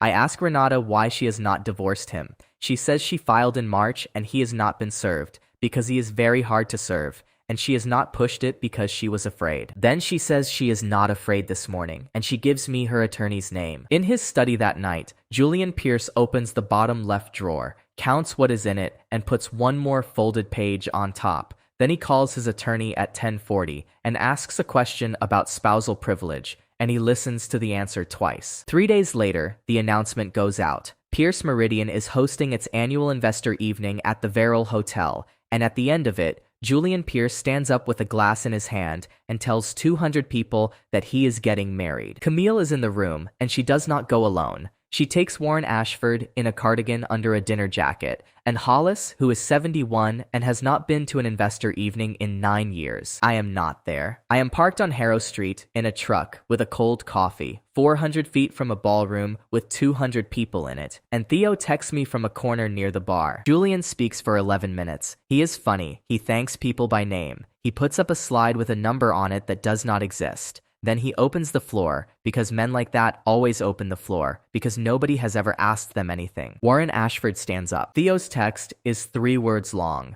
Oh, he stood. Warren asks politely, in front of 200 investors, when the partners can expect a confirmation directly from the custodian bank. Julian says it arrived last week and is going out to all partners in the morning. That is a lie, and the panel does not so much as flicker, because the panel has never been able to touch him, and I sit in a cold truck and grind my teeth about it. Warren says wonderful, and then asks him to name the custodian for the room. Julian names it. Smooth, no pause, the right name. And Warren Ashford, 67 years old, who 11 weeks ago threatened me in a hallway over his niece, says that he telephoned that bank at 9 o'clock this morning and that they have no record of any confirmation request from Pierce Meridian at any time this year. Theo says the room goes so quiet, he can hear the ice in his own glass. 200 people who have all been getting 15%, standing in a ballroom, doing arithmetic they have been avoiding for 19 months. Julian Pierce has about 4 seconds, and he uses all 4 of them. He laughs. He says compliance is a nightmare, and he will personally walk the confirmation to Warren's office on Monday. And then, before anybody can ask a second question, he picks up a glass and says he has an announcement, and he asks Vanessa Ward to come up. He tells 200 investors that he is getting married. The room does what rooms do. Somebody starts clapping, and then everybody claps, because clapping is easier than arithmetic. And the question about the bank dies right there on the carpet. Theo's last text of the night is one line. He just bought himself 6 weeks with a wedding. Warren Ashford calls me at 11 at night. He has had 2 drinks, and he does not open with hello. He says 4 words. You were right, son. Then he says that he has spent 19 months telling his niece she was hysterical, and that he is going to have to live with that, and he hangs up before I can say anything useful. Camille sends me one message from the back of the room, and it is what I am still looking at when the phone goes dark. Vanessa Ward, in a dress that costs more than the payroll I covered, standing next to a man who is still legally married to a doctor at St. Vincent. The engagement is 9 days after her lawsuit against me was dismissed with prejudice.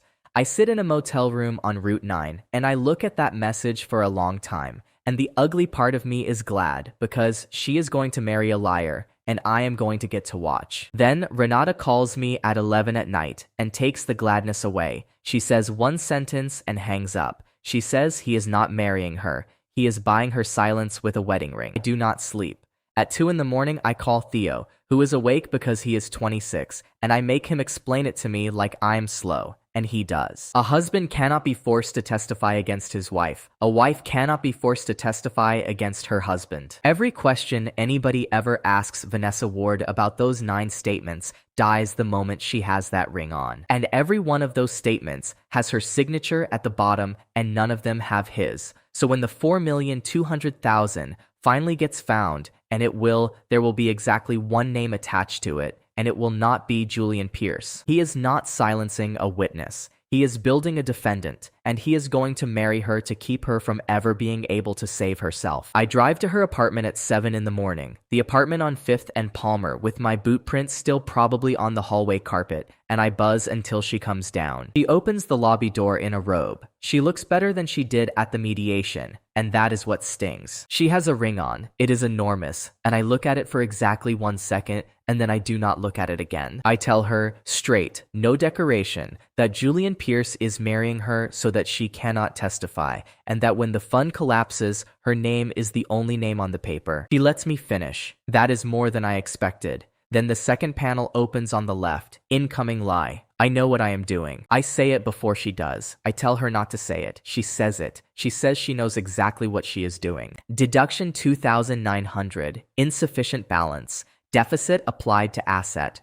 I do not know what that means until 11 days later. She tells me that I am jealous, that Camille Ashford is using me, that I have been telling a story about myself since the restaurant where I am the honest one and everybody else is dirt. That last part lands because it is not a lie. Then she says the thing she has been building to. She says Julian loves her. Deduction 4,100. Deficit applied to asset.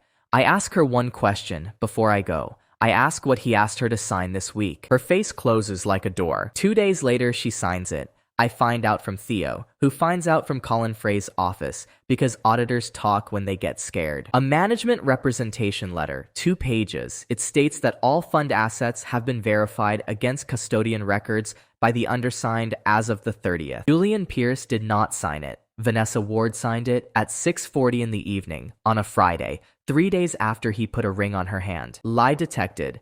Signed instrument. Full seizure authorized. The panel writes out the whole thing in front of me while I am standing in a storage unit in Kearney with a rag in my hand. Vanessa Ward, available balance 0. Deficit outstanding 61,200. Asset seizure. Vehicle, white sedan, financed. Released to lender. Asset seizure. Residential lease and deposit, 5th and Palmer, terminated. Asset seizure. Ring, appraised at $19,400. Liquidated. Balance transferred to host. $61,200. I sit down on an overturned bucket with my father's lathe in front of me, and I watch $42,860 turn into $104,060, and I do not feel one single thing that I recognize. Her car is repossessed on a Tuesday morning from the parking garage under Pierce Meridian while she is upstairs at a meeting. The white sedan goes to auction 11 days later and sells for $26,800. The loan on it is $41,000. The difference is $14,200, and it is called a deficiency. And a deficiency belongs to whoever signed. I get the letter on a Thursday. My name, my address at the motel, $14,200 for a car I have driven twice. She loses the car. I get the bill for losing it. That is how the paper works, and the paper does not care that a system took the car out of her hands. I sit on the motel bed with that letter and the payment book for the personal line, and I do the whole sum again, out loud, like a man checking a print. $33,200 of debt with my name at the bottom of it, none of it mine. All of it signed by me on kitchen tables on Sunday mornings because she said the rate was better and she would handle the auto pay. Her lease is terminated for non-payment on the Thursday. She has 11 days to be out of the apartment she locked me out of. The ring comes off her finger at a jeweler on Harrow Street because she needs cash, And when a fund manager buys a ring on a Friday afternoon, he does not buy it with his own money, and the jeweler knows exactly whose card it was. Camille tells me to stop looking at the number. She says it out loud in the conference room in front of Theo. She says every dollar of that is going to be evidence, and it is going to be counted by people in a courtroom. Then she puts a stiff cream envelope on the table in front of me, hand addressed. My name in blue ink, in handwriting I have known for 6 years. Wedding is the 14th of next month, at the Verrill Hotel, 300 guests, and Vanessa Ward has invited me to it. Camille asks me if I am going. I tell her the truth. I say I have never wanted to do anything less in my life, and that I am going to be in that room, because there is going to be a moment in it when somebody needs to say something true out loud, and nobody else there will be able to afford it. There are 29 days between that envelope and that wedding, and I do not spend them waiting. The building on Wallace Street belongs to a woman named Doris Pelletier, who owns 4 addresses on that block and is 83 years old and does her own paperwork. I go see her with a folder. My father bought the shop from her husband in 1988, and she remembers him, and she remembers me at about knee height eating a popsicle on her step. $210,000. She will not come down, and I do not ask her to, because her husband did not come down for my father either. She gives me 30 days and a handshake. I have 104,060, 106,000 short 29 days, and no bank on earth is going to lend a suspended machinist anything. Camille offers to lend it to me that same evening, in about 9 words, with no ceremony. I tell her no. She asks why, and she deserves a real answer, so I give her one. I tell her that everything I have lost in the last 2 months, I lost because I let somebody else hold the paper on my life, and that if I take her money, I will be standing in my father's shop knowing whose it really is. She says that is stubborn and stupid, and she respects it, and she never brings it up again, and she does something better instead. She puts me on the Pierce work full-time at $9,000 a month, and she pays Theo overtime, and she stops treating me like a witness and starts treating me like staff. Vic Delgado calls me on the 9th. The suit is dismissed. His insurance is fine, and he wants me back at the bench Monday. I drive over, and I tell him no, and then I tell him why. And I watch a 60-year-old man have to sit down on an upturned pail. I tell him I am buying Wallace Street, that it is going to say Coal Machine Works on the brick again, and that when it does, I want him to run the floor, and I will keep the books and turn parts when he lets me. He says the shop is not worth what she is asking. I tell him I know. He says he will bring his press break. Then he says the thing that gets me. My father used to talk about the two of us running that floor together, back when I was in high school and useless. Marco has his own trouble that month, because that is how it goes. His landlord is raising the diner rent from $3,200 a month to $5,100, effective in January, because there is a coffee chain that wants the corner. Marco has been on that corner since before I was born, and he tells me about it the way you tell somebody the weather. I go see the landlord. It does not go well, because a landlord with a coffee chain in his pocket does not care about a machinist with a notebook. So I do the only thing that works on people like that. I offer to prepay 18 months at the old number in one check on Monday. $57,600. That is more than half of the shop money. I sign it anyway, on a Sunday night at the counter, while Marco is scraping the griddle and does not know what I am doing. He finds out on Tuesday, and he comes out from behind the counter and he cannot talk for a minute. And then he says he will not take it. I tell him about a 14-year-old kid who ate free at that counter for 4 months while his father was dying at St. Vincent, and that I have been carrying an invoice for that since 2010, and that today it is paid. He tells me I am an idiot. He puts a plate in front of me. It is the same plate it always is, which leaves me with $46,460 and 22 days to find $163,540 more. And I have done the arithmetic enough times to know that it is not going to come out of a machinist's wages. Lily comes home for a weekend in the middle of all of it. She meets Camille by accident at the bakery under the office, and the two of them talk for 40 minutes while I stand there like furniture. In the car afterward, Lily tells me that Camille asked her about our father and listened to the whole answer and did not check her phone once. Then, my 19-year-old sister looks out the window and says that Vanessa never once asked her a question about herself in 6 years, and I have to pull over for a second. I see Vanessa exactly one time that month. She is at the bank on Kensington on a Wednesday, standing at the counter with a folder, and she has taken the bus because she does not have a car. She sees me. She does not say a word, not one. She has learned. She stands there in silence and lets the teller tell her no, and she picks up her folder and walks out past me with her chin up. And it is the most dignity I have seen from her since the garage. She is living in a hotel room on 9th that Julian pays for by the week, and she is getting married in 11 days. And she has stopped speaking to almost everyone because speaking has become the most expensive thing she does. Pierce Meridian puts her on administrative leave on the 21st. The letter is 2 paragraphs, and it is signed by the office manager, the one with a $40,000 note in a drawer, and Julian's name is nowhere on it. She hands in a badge at a desk in a lobby, where 6 weeks ago she told a security guard that I stole a laptop, and the guard on duty is Oho, and Theo says Oho did not say a word to her. Nobody walks her out. That is the part her mother tells me later, months afterward, and it is the detail Diane cannot get past. 22 people on that floor, and she carried a box to the elevator by herself, and the doors closed, and nobody came. The hotel on 9th stops being paid on the 26th. Julian's assistant calls the desk and cancels the standing reservation, and the desk tells Vanessa at 11 in the morning. She has 1 suitcase and a garment bag with an $11,000 dress in it and no car. And she sits in that lobby for 3 hours because she does not know who to call. She calls her mother. Diane drives 40 minutes and does not say one word the whole way home. And that is the story I get much later from both of them separately, and they tell it the same way. The dress is the thing that gets me when I hear about it. The final fitting is on the 2nd of the month at a place on Harrow Street, and the balance due is $3,200. And the card on file is a card that no longer works. She talks the shop into releasing it against a promise.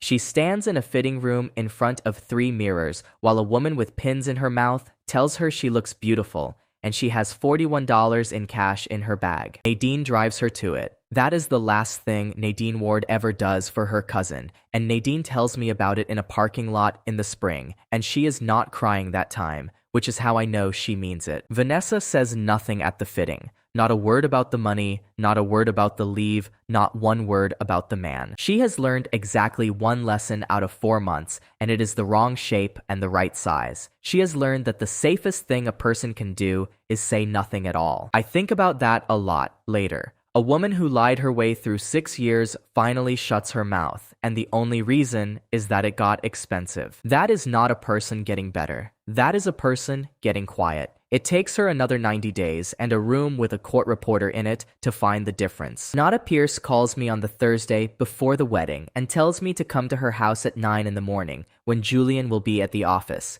The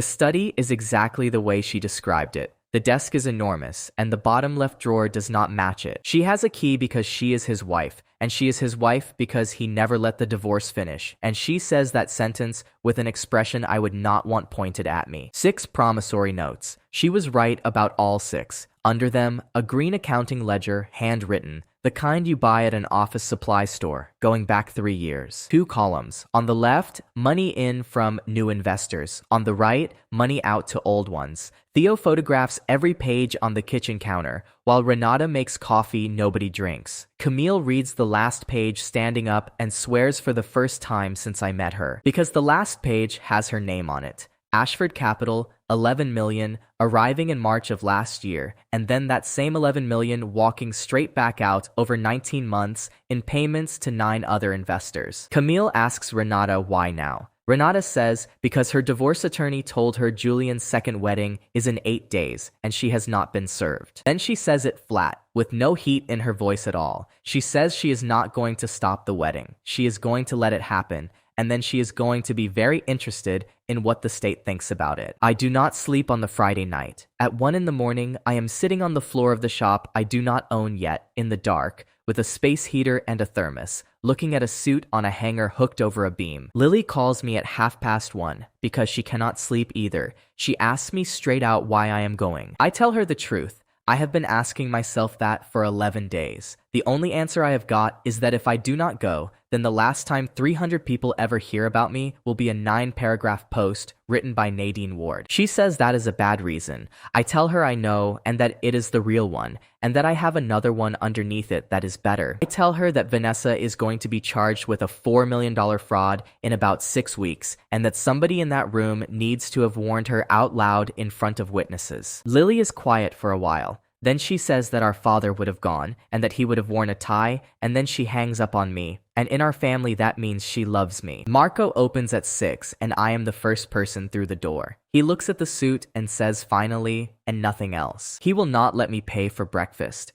I stopped fighting him about it in December. Camille picks me up at 12:30. She does not ask if I am sure. She hands me a coffee and pulls out and drives. Halfway there, she says that whatever happens in that room, she is going to be sitting on my left, and she is not going anywhere. The 14th is a Saturday, and the weather is stupidly good. The Verrill Hotel has a ballroom with 40-foot windows and 300 white chairs, and there is a string quartet, and there are peonies flown in from somewhere, because Vanessa has wanted peonies since she was 12. I know that because I bought her peonies for 4 birthdays. I am in the $840 suit. Camille is in gray, and she takes my arm at the door, and we walk in like 2 people who belong there, and about 11 heads turn. Her cousin sees me and goes the color of the tablecloth. Gregory Ward sees me from the front row and holds my eyes for a second and gives me a nod so small that I almost miss it. He is here. His wife is not.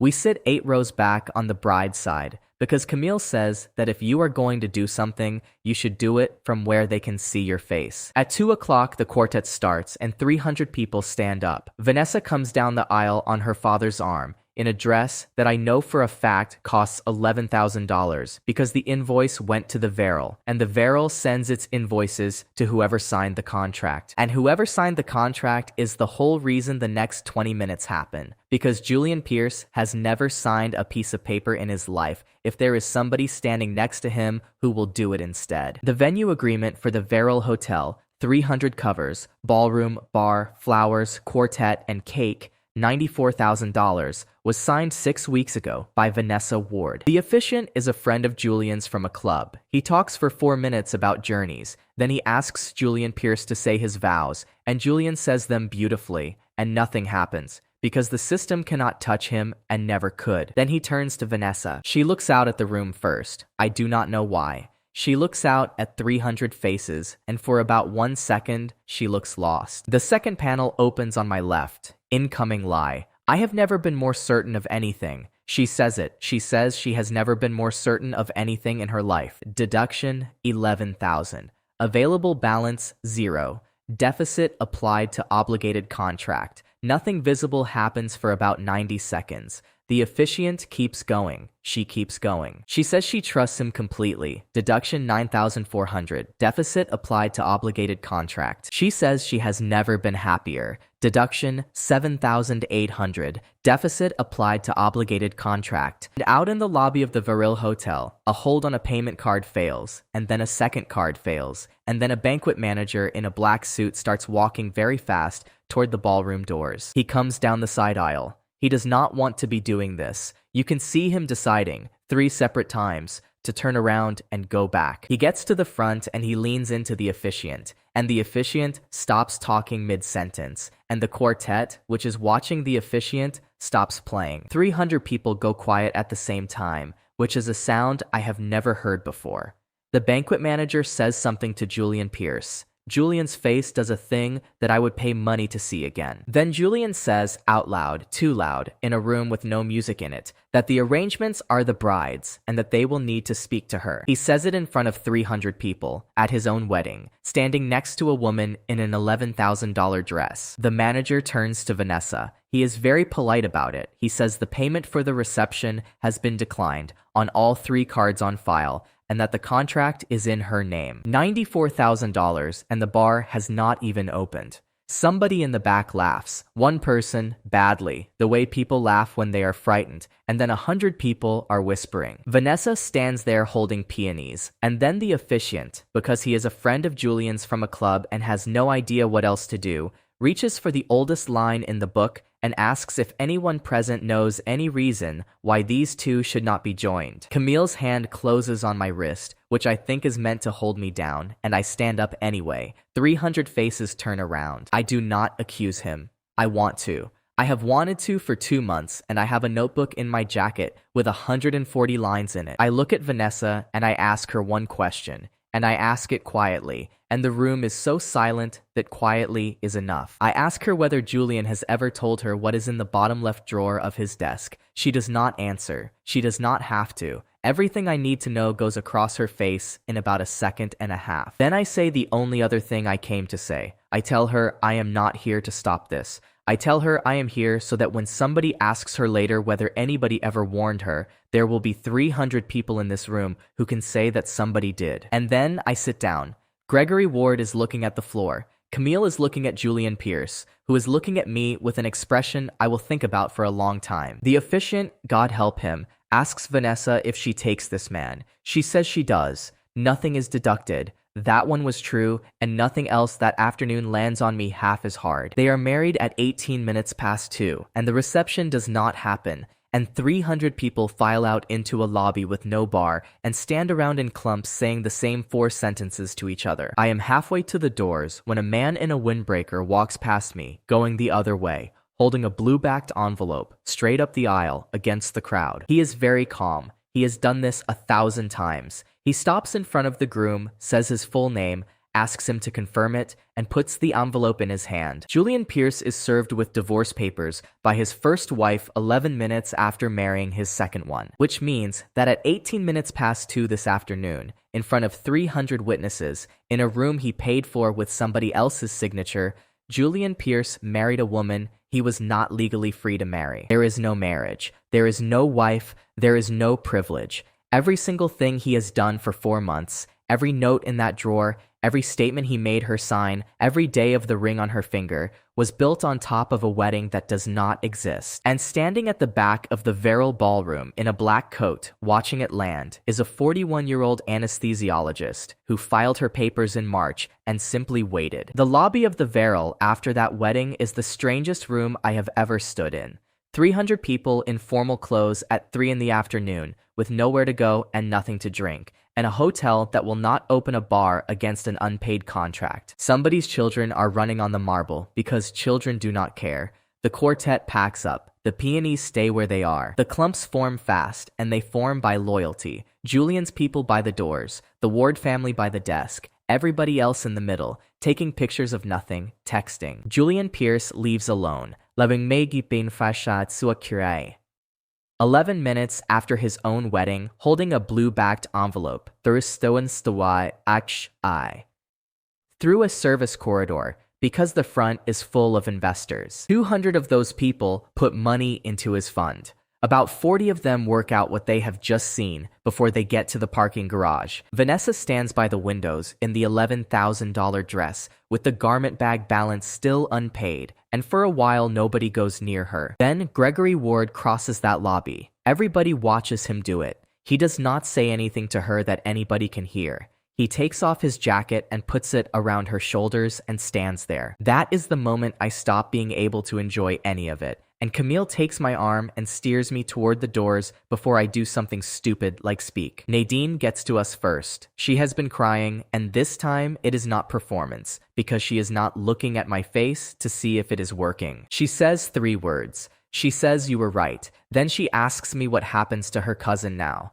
I tell her the truth. It depends entirely on what Vanessa says in a room with a court reporter in it, and nobody in this lobby gets a vote. The banquet manager finds me by the doors. I have no idea why he picks me, except that I am the only person in the building who spoke out loud during the ceremony and did not look frightened. Wants to know quietly whether the bride is good for $94,000. I tell him no, it is the truth. It takes 1 syllable, and I watch a man's whole afternoon change. Outside, on the steps of the Verrill, in weather that has no business being that good, Camille says the only funny thing anybody says all day. She says that in 19 months of trying to get 1 honest number out of Julian Pierce, the thing that finally did it was a florist's invoice. The Verrill Hotel files suit on Monday morning for $94,000 against the only name on the contract, not against the man who chose the peonies, against Vanessa Ward, who has no car, no apartment, no ring, and no money, and who is now legally married to nobody at all. Camille does not wait 1 hour after that. She has been holding a filing for 11 days, like a man holding a door shut. She sends the custodian confirmation, the photographs of the green ledger, and a demand for the appointment of a receiver to the state regulator at 9 in the morning, and she copies Colin Frey. Frey, the auditor who has signed off on Pierce Meridian for 6 years, resigns from the engagement at 11:40 and self-reports by 3 in the afternoon. That is how these things actually die. Not with police cars, with a 60-year-old man in a cardigan deciding at 11:40 that he would rather be embarrassed than indicted. Julian Pierce does not go quiet. Julian Pierce goes first. By Wednesday, his office has sent the regulator a package of its own. It is beautifully organized.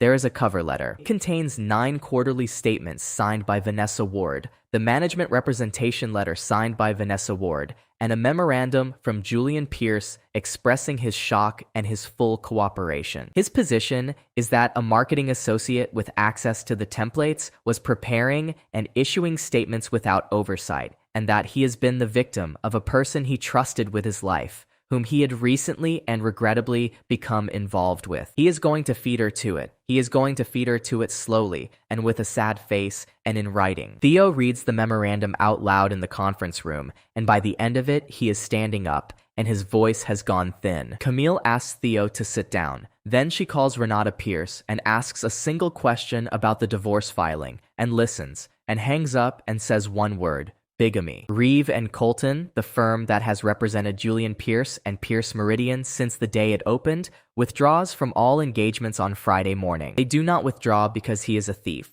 Lawyers work for thieves. They withdraw because he lied to them about being married. Vanessa is interviewed by the receiver's counsel on the following Tuesday in a room with a court reporter without an attorney because she cannot pay for one. I am not there. I hear about it from Theo, who hears about it from a paralegal, and then I see the numbers move in the corner of my eye, and I do not need anybody to tell me anything. They ask her whether Julian Pierce directed her to sign the representation letter. She says no. Deduction $18,000. Available balance 0. Deficit applied to future earnings. Wage assignment created. They ask her whether she prepared the quarterly statements independently. She says yes. Deduction $22,000. Deficit applied to future earnings. Total assignment $40,000. She is 29 years old, and she has just signed away the first $40,000 of every job she will ever have in a room with a court reporter to protect a man who put her name on a memorandum 4 days ago. I sit in a bakery under an office, and I watch it happen in numbers, and for the first time since the parking garage, I am not glad about any of it. Camille finds me out on the step. She sits down next to me on the cold concrete in a coat that costs more than my car, and she does not say anything for a while. Then she says that the receiver will indict whoever the paper points at, and that right now the paper points at one person, and that the paper is going to be right about the wrong thing. She says the $4 million is his. She can prove where it went. She cannot prove who told a marketing associate to sign, unless the marketing associate says so. Then she says the part I have been avoiding for a week. She says Vanessa will not hear it from her, or from Renata, or from a lawyer, because all 3 of those women want something from her. She will hear it from the one person in the world who has no reason to lie to her. I say that is a hell of a thing to ask. Camille says she is not asking. She says she is telling me what is true, and that what I do about it is mine. Vanessa is not at the hotel on 9th anymore. Julian stopped paying it the day after the wedding that was not a wedding. She is at her mother's house out on Fenmore, in the bedroom she grew up in, which I have seen exactly twice in 6 years. Her mother opens the door. Her name is Diane, and she has never liked me, and today she looks at me and steps aside without a word. Vanessa is sitting on the floor of a 19-year-old girl's bedroom, with a laptop and about 400 pieces of paper. She looks up at me and says, before I get a word out, that if I came here to enjoy this, I should get a chair, because it is going to go on for a while. I tell her the truth. I say I came here because in about 6 weeks, she is going to be charged with a $4 million fraud, and I know who actually did it. She stops moving. I put it out on the carpet in order, no speech, just the facts, the way I have learned to do them from Camille. The green ledger in the bottom left drawer, 3 years of it, in his handwriting, showing new money paying old money. 6 promissory notes. The office manager, 40,000. Compliance, 22. A junior analyst, 9. And hers. The memorandum he sent the regulator on Wednesday with her name in it 11 times and his name in it twice, both times as a victim, and the divorce petition filed in March by Renata Pierce never served until the 14th, which means that on the day he married her, he was still married to somebody else. Vanessa listens to all of it without making a sound. When I get to the memorandum, she puts her hand over her mouth exactly the way her father did in that trailer, and I have to look at the wall. Then she asks me why he would do that. Not angry. Genuinely asking, like a person trying to understand a machine. I tell her the truth. He was never going to keep her. A man does not lend $40,000 to a woman he loves. He lends it to a woman he needs to own. She says that she signed the representation letter because he told her the alternative was that the fund would be shut down and 200 people would lose their savings. I tell her that was the smartest lie he ever told because it made her feel like the hero of it. She sits there for a long minute. Then she says the thing I did not come here for. She says she wants to know what is happening to her money, and this time she says it like she already knows the answer and just wants somebody to say it in the room. I try.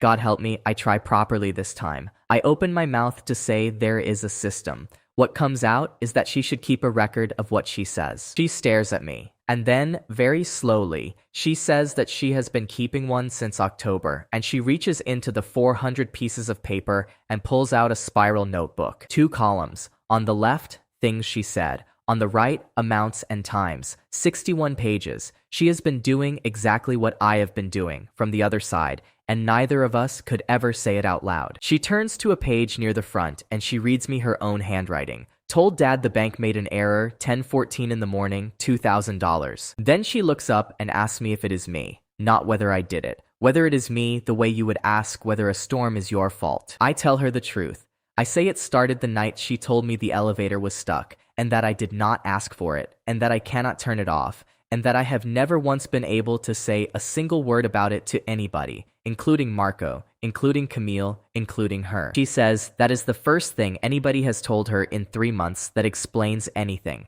Then she asks what happens if she stops, and I tell her the only thing I actually know. On the day she said nothing, nothing was taken. She already knows that, because it is on the right-hand side of her own notebook in her own writing. I leave her the receiver's number on the back of a diner receipt, and I go. Diane follows me out to the car. She stands there with her arms folded in the cold, and she says thank you in a voice like a door closing. And then she says that she is aware of what her daughter did to me. And then she goes back inside. Julian Pierce calls Vanessa on Thursday. It is the first time he has called her since the 14th.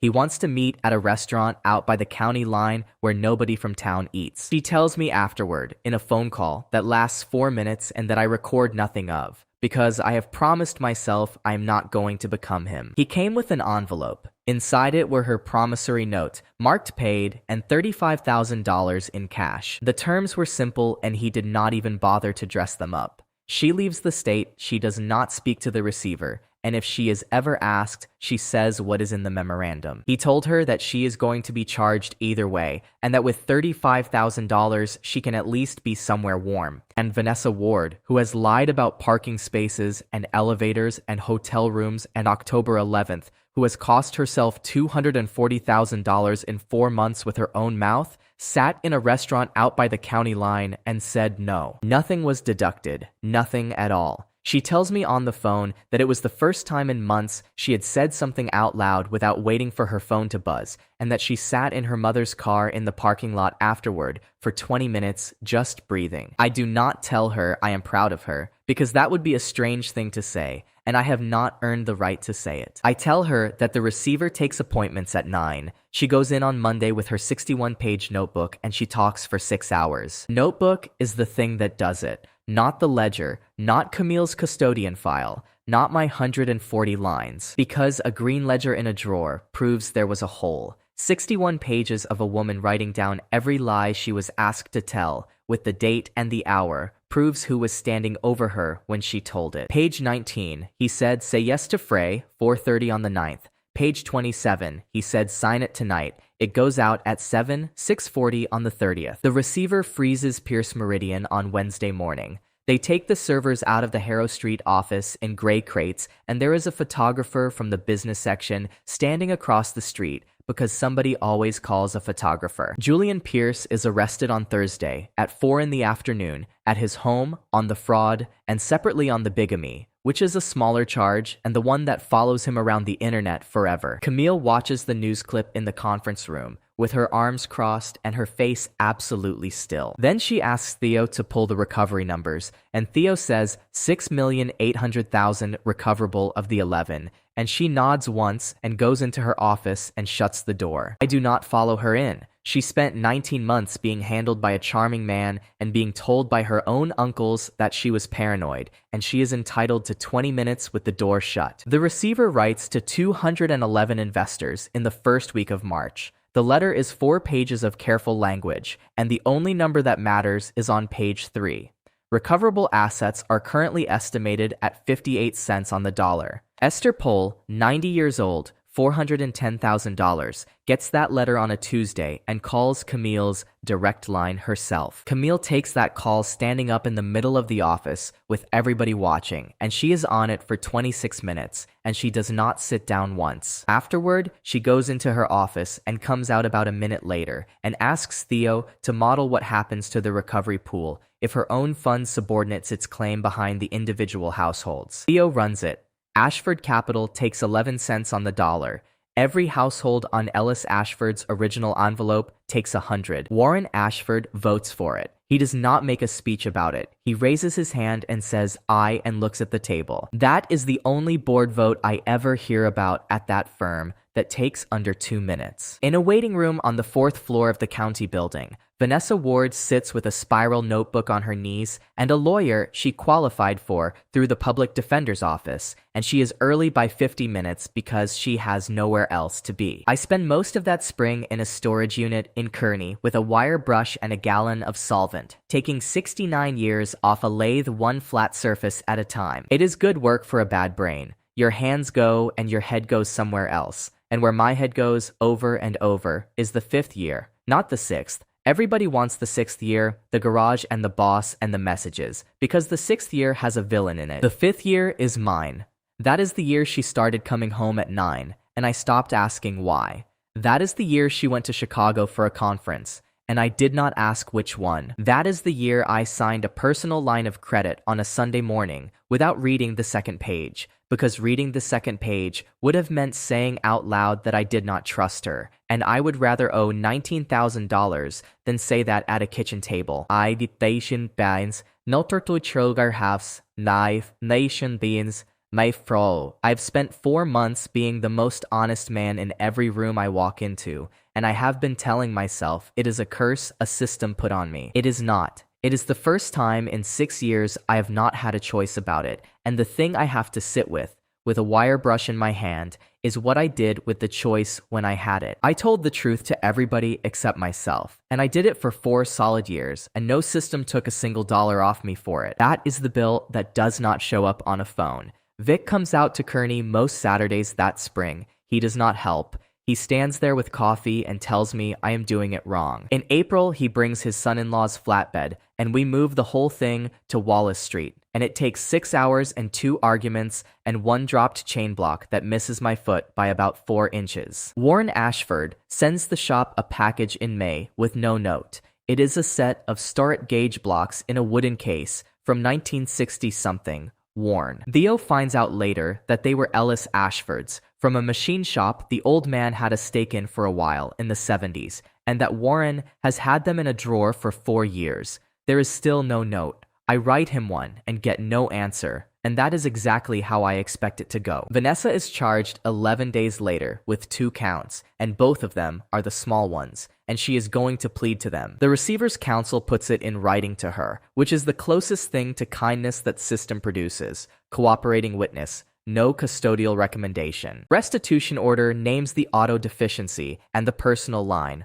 all 33,200 of it, and both lenders release me in writing 11 days later. I open that letter standing in the empty shop on Wallace Street, and I read it 4 times, and then I put it in my pocket and go back to sweeping. She is going to have a record and a wage assignment and no career in finance for the rest of her life, and she is 29. That is not nothing. It is a very long way from $4 million and a defendant's chair. The plea is on the 11th at 10 in the morning, and I do not go. I think about it for 3 days. Camille tells me it is not a decision anybody else can make for me, and then very carefully does not say anything else about it. In the end, it is Lily who settles it, over the phone, in about 6 words. She asks who it would be for. So, on the 11th at 10 in the morning, I am on Wallace Street with a broom, in a building with no machines in it yet, sweeping a floor that does not need sweeping. Gregory Ward calls me at 20 past 12 from his truck in the county lot. He has been sitting in it for half an hour, and he cannot start it, and he needs to say the whole thing to somebody before he drives home to Diane. He tells me the room was almost empty. 9 people.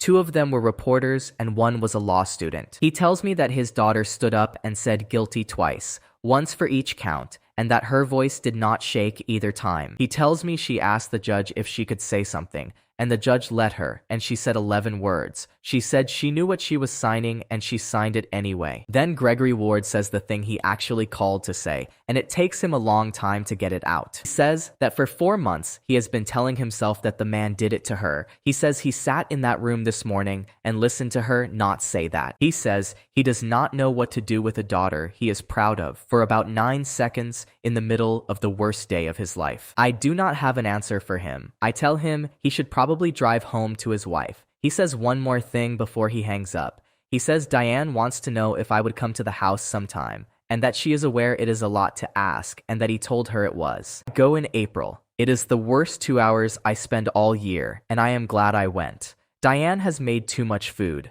Gregory does not talk. There is a photograph on the hall wall of the 4 of us at the lake in the 2nd year, and nobody has taken it down, and nobody mentions it. At the door, Diane holds on to my hand a second too long and says that she should have asked her daughter more questions and that she did not because the answers were always so good. I tell her the only true thing I have got. I stopped asking too. I had 6 years of practice and she had 29. The panel writes to me on the day the charges land, and it has not written anything but numbers in a month. Regret level, 78%. And underneath that, one more line that makes me put my coffee down. Function pending. Condition not yet met. Closing on Wallace Street is set for the last Friday of the month, and I am $77,340 short. Anis achinoikas sewa. Wiful nindas asadis sakai. Nambus hafanaj nequania. 132,660.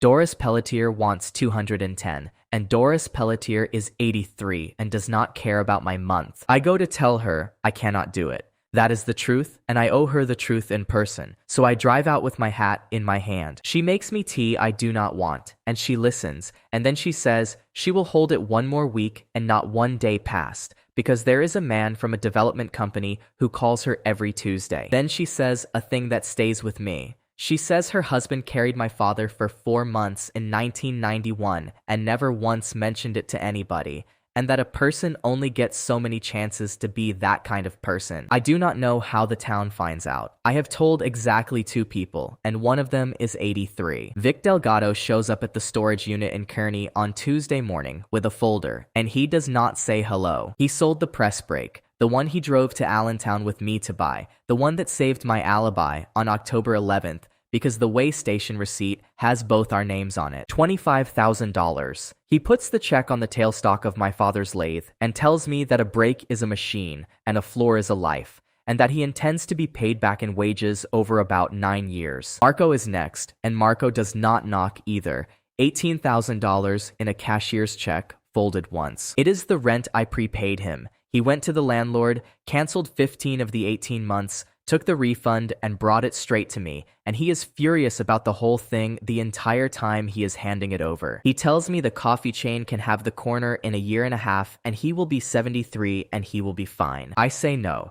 He says it is not an offer. It is a delivery, and he leaves. Thursday, it is Ruben Ortiz in his truck with an envelope so thick it has a rubber band on it. $4,540 in cash and 2 personal checks from 22 men who pour concrete for Ward Structural, about $200 a man. I try to give it back and Ruben will not take it out of my hand. He says they voted. He says Sandoval counted. Then he tells me they want the sign on the brick to be the same green my father used, and that one of them, a kid named Perez, does lettering on the weekends and will do it for free. That leaves $29,800, and it comes on Friday morning from the last person I would ever have asked. Gregory Ward parks his truck outside the storage unit and hands me a check for exactly that number, to the dollar, and I know why it is to the dollar before he opens his mouth. $18,400 and $11,400. 2 payrolls. He says it is not a gift and he does not want it to be treated as one,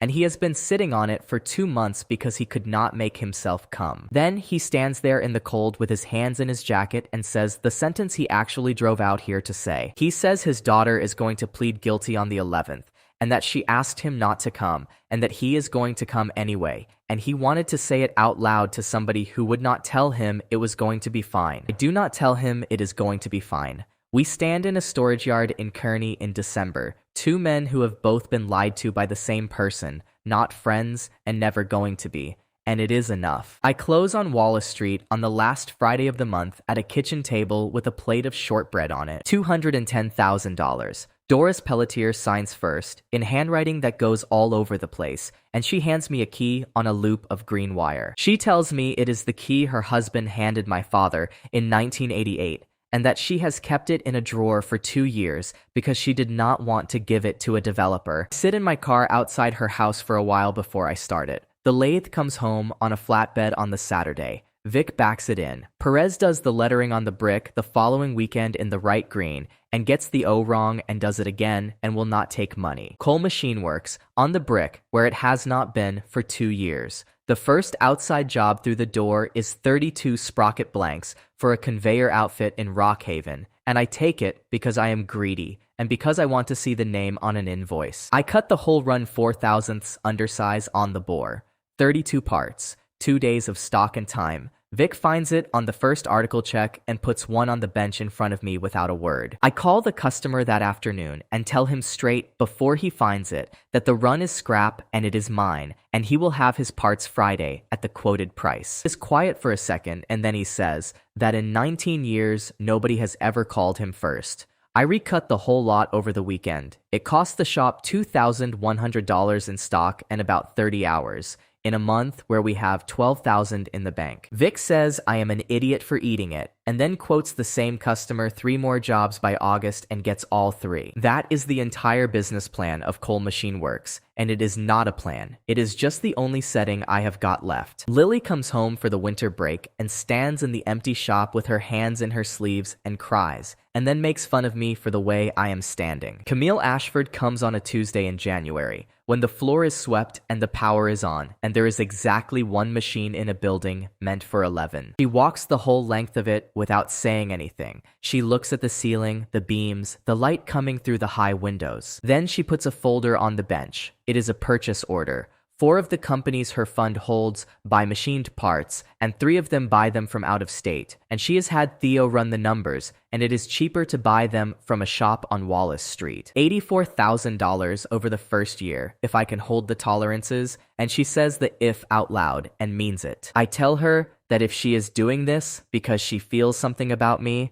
I would rather she did not. She says she has $41 million under management and a board of uncles who spent 19 months telling her she was hysterical and that she does not hand out charity to make herself feel warm. Then she says the rest of it. Yes, she does feel something about me, and those 2 facts are allowed to live in the same building. I take my hands out of my pockets and I tell her the truth, and I have to, because the truth is the only thing my mouth is allowed to make anymore. I tell her I have been in trouble with her since the day she bought me a suit and did not make me feel like a beggar while she did it. I tell her I did not say anything because she has $11 million and I had 3 plastic bags, and because I have spent 2 months learning what it looks like when somebody stays with a person for what the person can carry. She lets me finish all of it without saying a word. Then she says that she has heard me tell 400 true things in 3 months, and that she has never once had to wonder what I meant by any of them, and that she has not had that from another human being since her grandfather died. She sits down on an upturned bucket in a coat that costs more than my truck. We are there until 11 at night with a space heater and a bag of food from Marco's,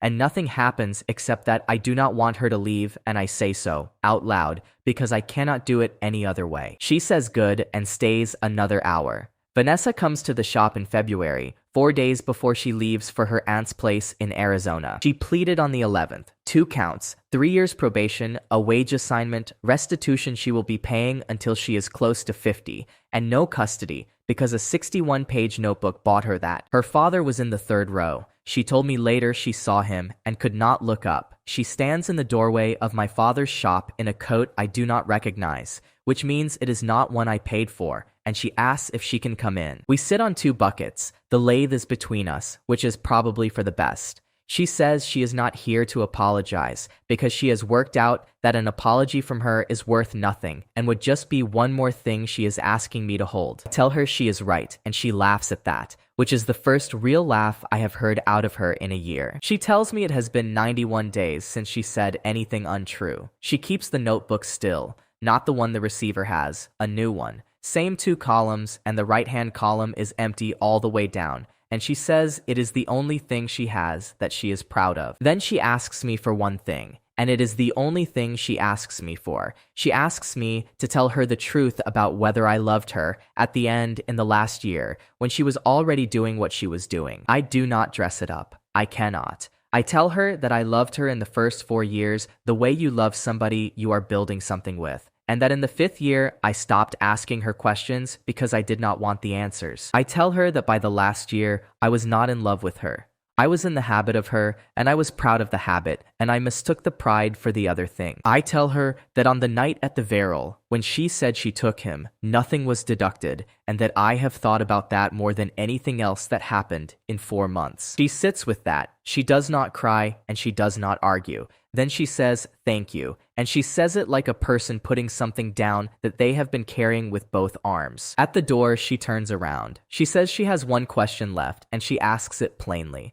She asks whether I ever get it back, whatever it was that started that night. I tell her the truth. I say I do not know, and that I have stopped hoping either way. She goes. I hear her mother's car pull out of the lot, and in front of me, the blue panel opens for the first time in 6 weeks. Condition met. Target has spoken no untruth for 90 consecutive days. Then the last function, and I have to read it twice. Release available. The host may end this system permanently. No further transfers will occur. This decision cannot be reversed. I stand in a cold building with my hand on a machine my father taught me on, and I think about it for a long time.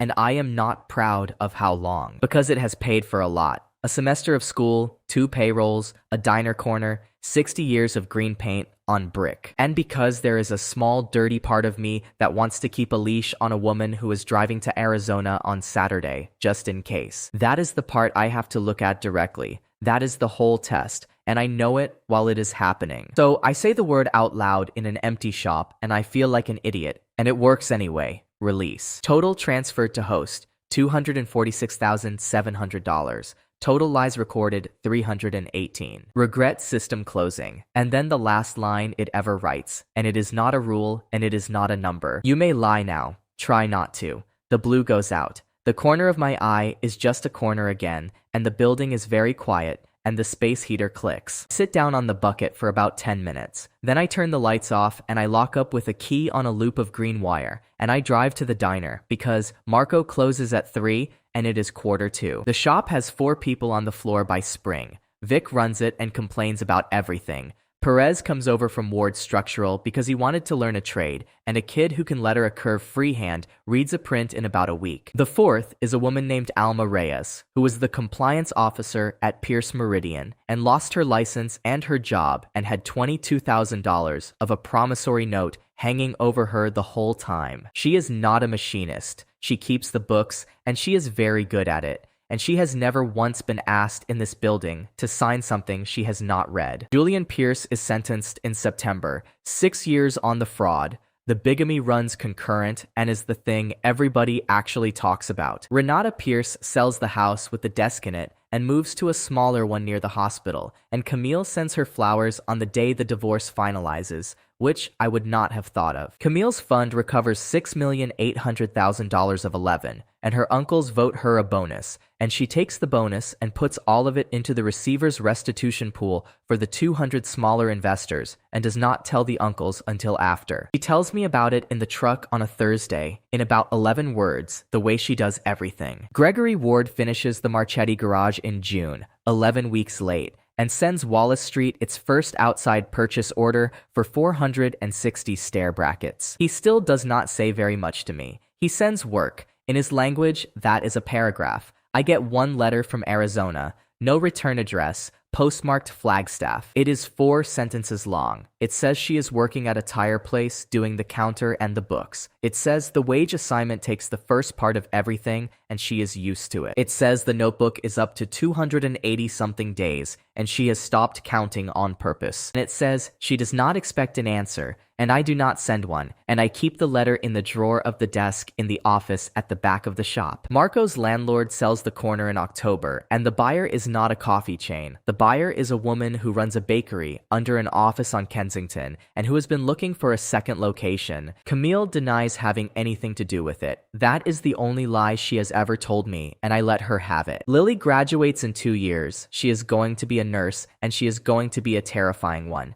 And in the evenings, after Vic goes home and the floor is swept, I put the lights on over the old Monarch, and I turn parts for an hour, badly, because I am out of practice. There is a chip on the tailstock where I dropped a wrench when I was 15 years old, and my father did not yell at me, and I put my thumb on it every time. And it is the last thing I touch before I turn the lights off. I got a system out of the worst night of my life, and it took 146 days and $246,000 to teach me the only thing it actually had to teach, which is that a lie is never free, and somebody is always paying for it, and most of the time, it is not the person telling it. So that is the whole thing. A man sees the truth in a parking garage and gets handed away to make somebody else pay for every lie she tells. For a while he loves it. Anybody would. But look at what actually rebuilds his life. Because it is not the money falling out of the sky. It is a diner owner canceling his own rent. A boss selling his own machine. 22 men putting in $200 each. He got rich off her lying, and he got his life back off other people's honesty. And she never took the $4 million. She just kept making things sound better than they were, until a man who was watching found that useful. Small lies do not stay small.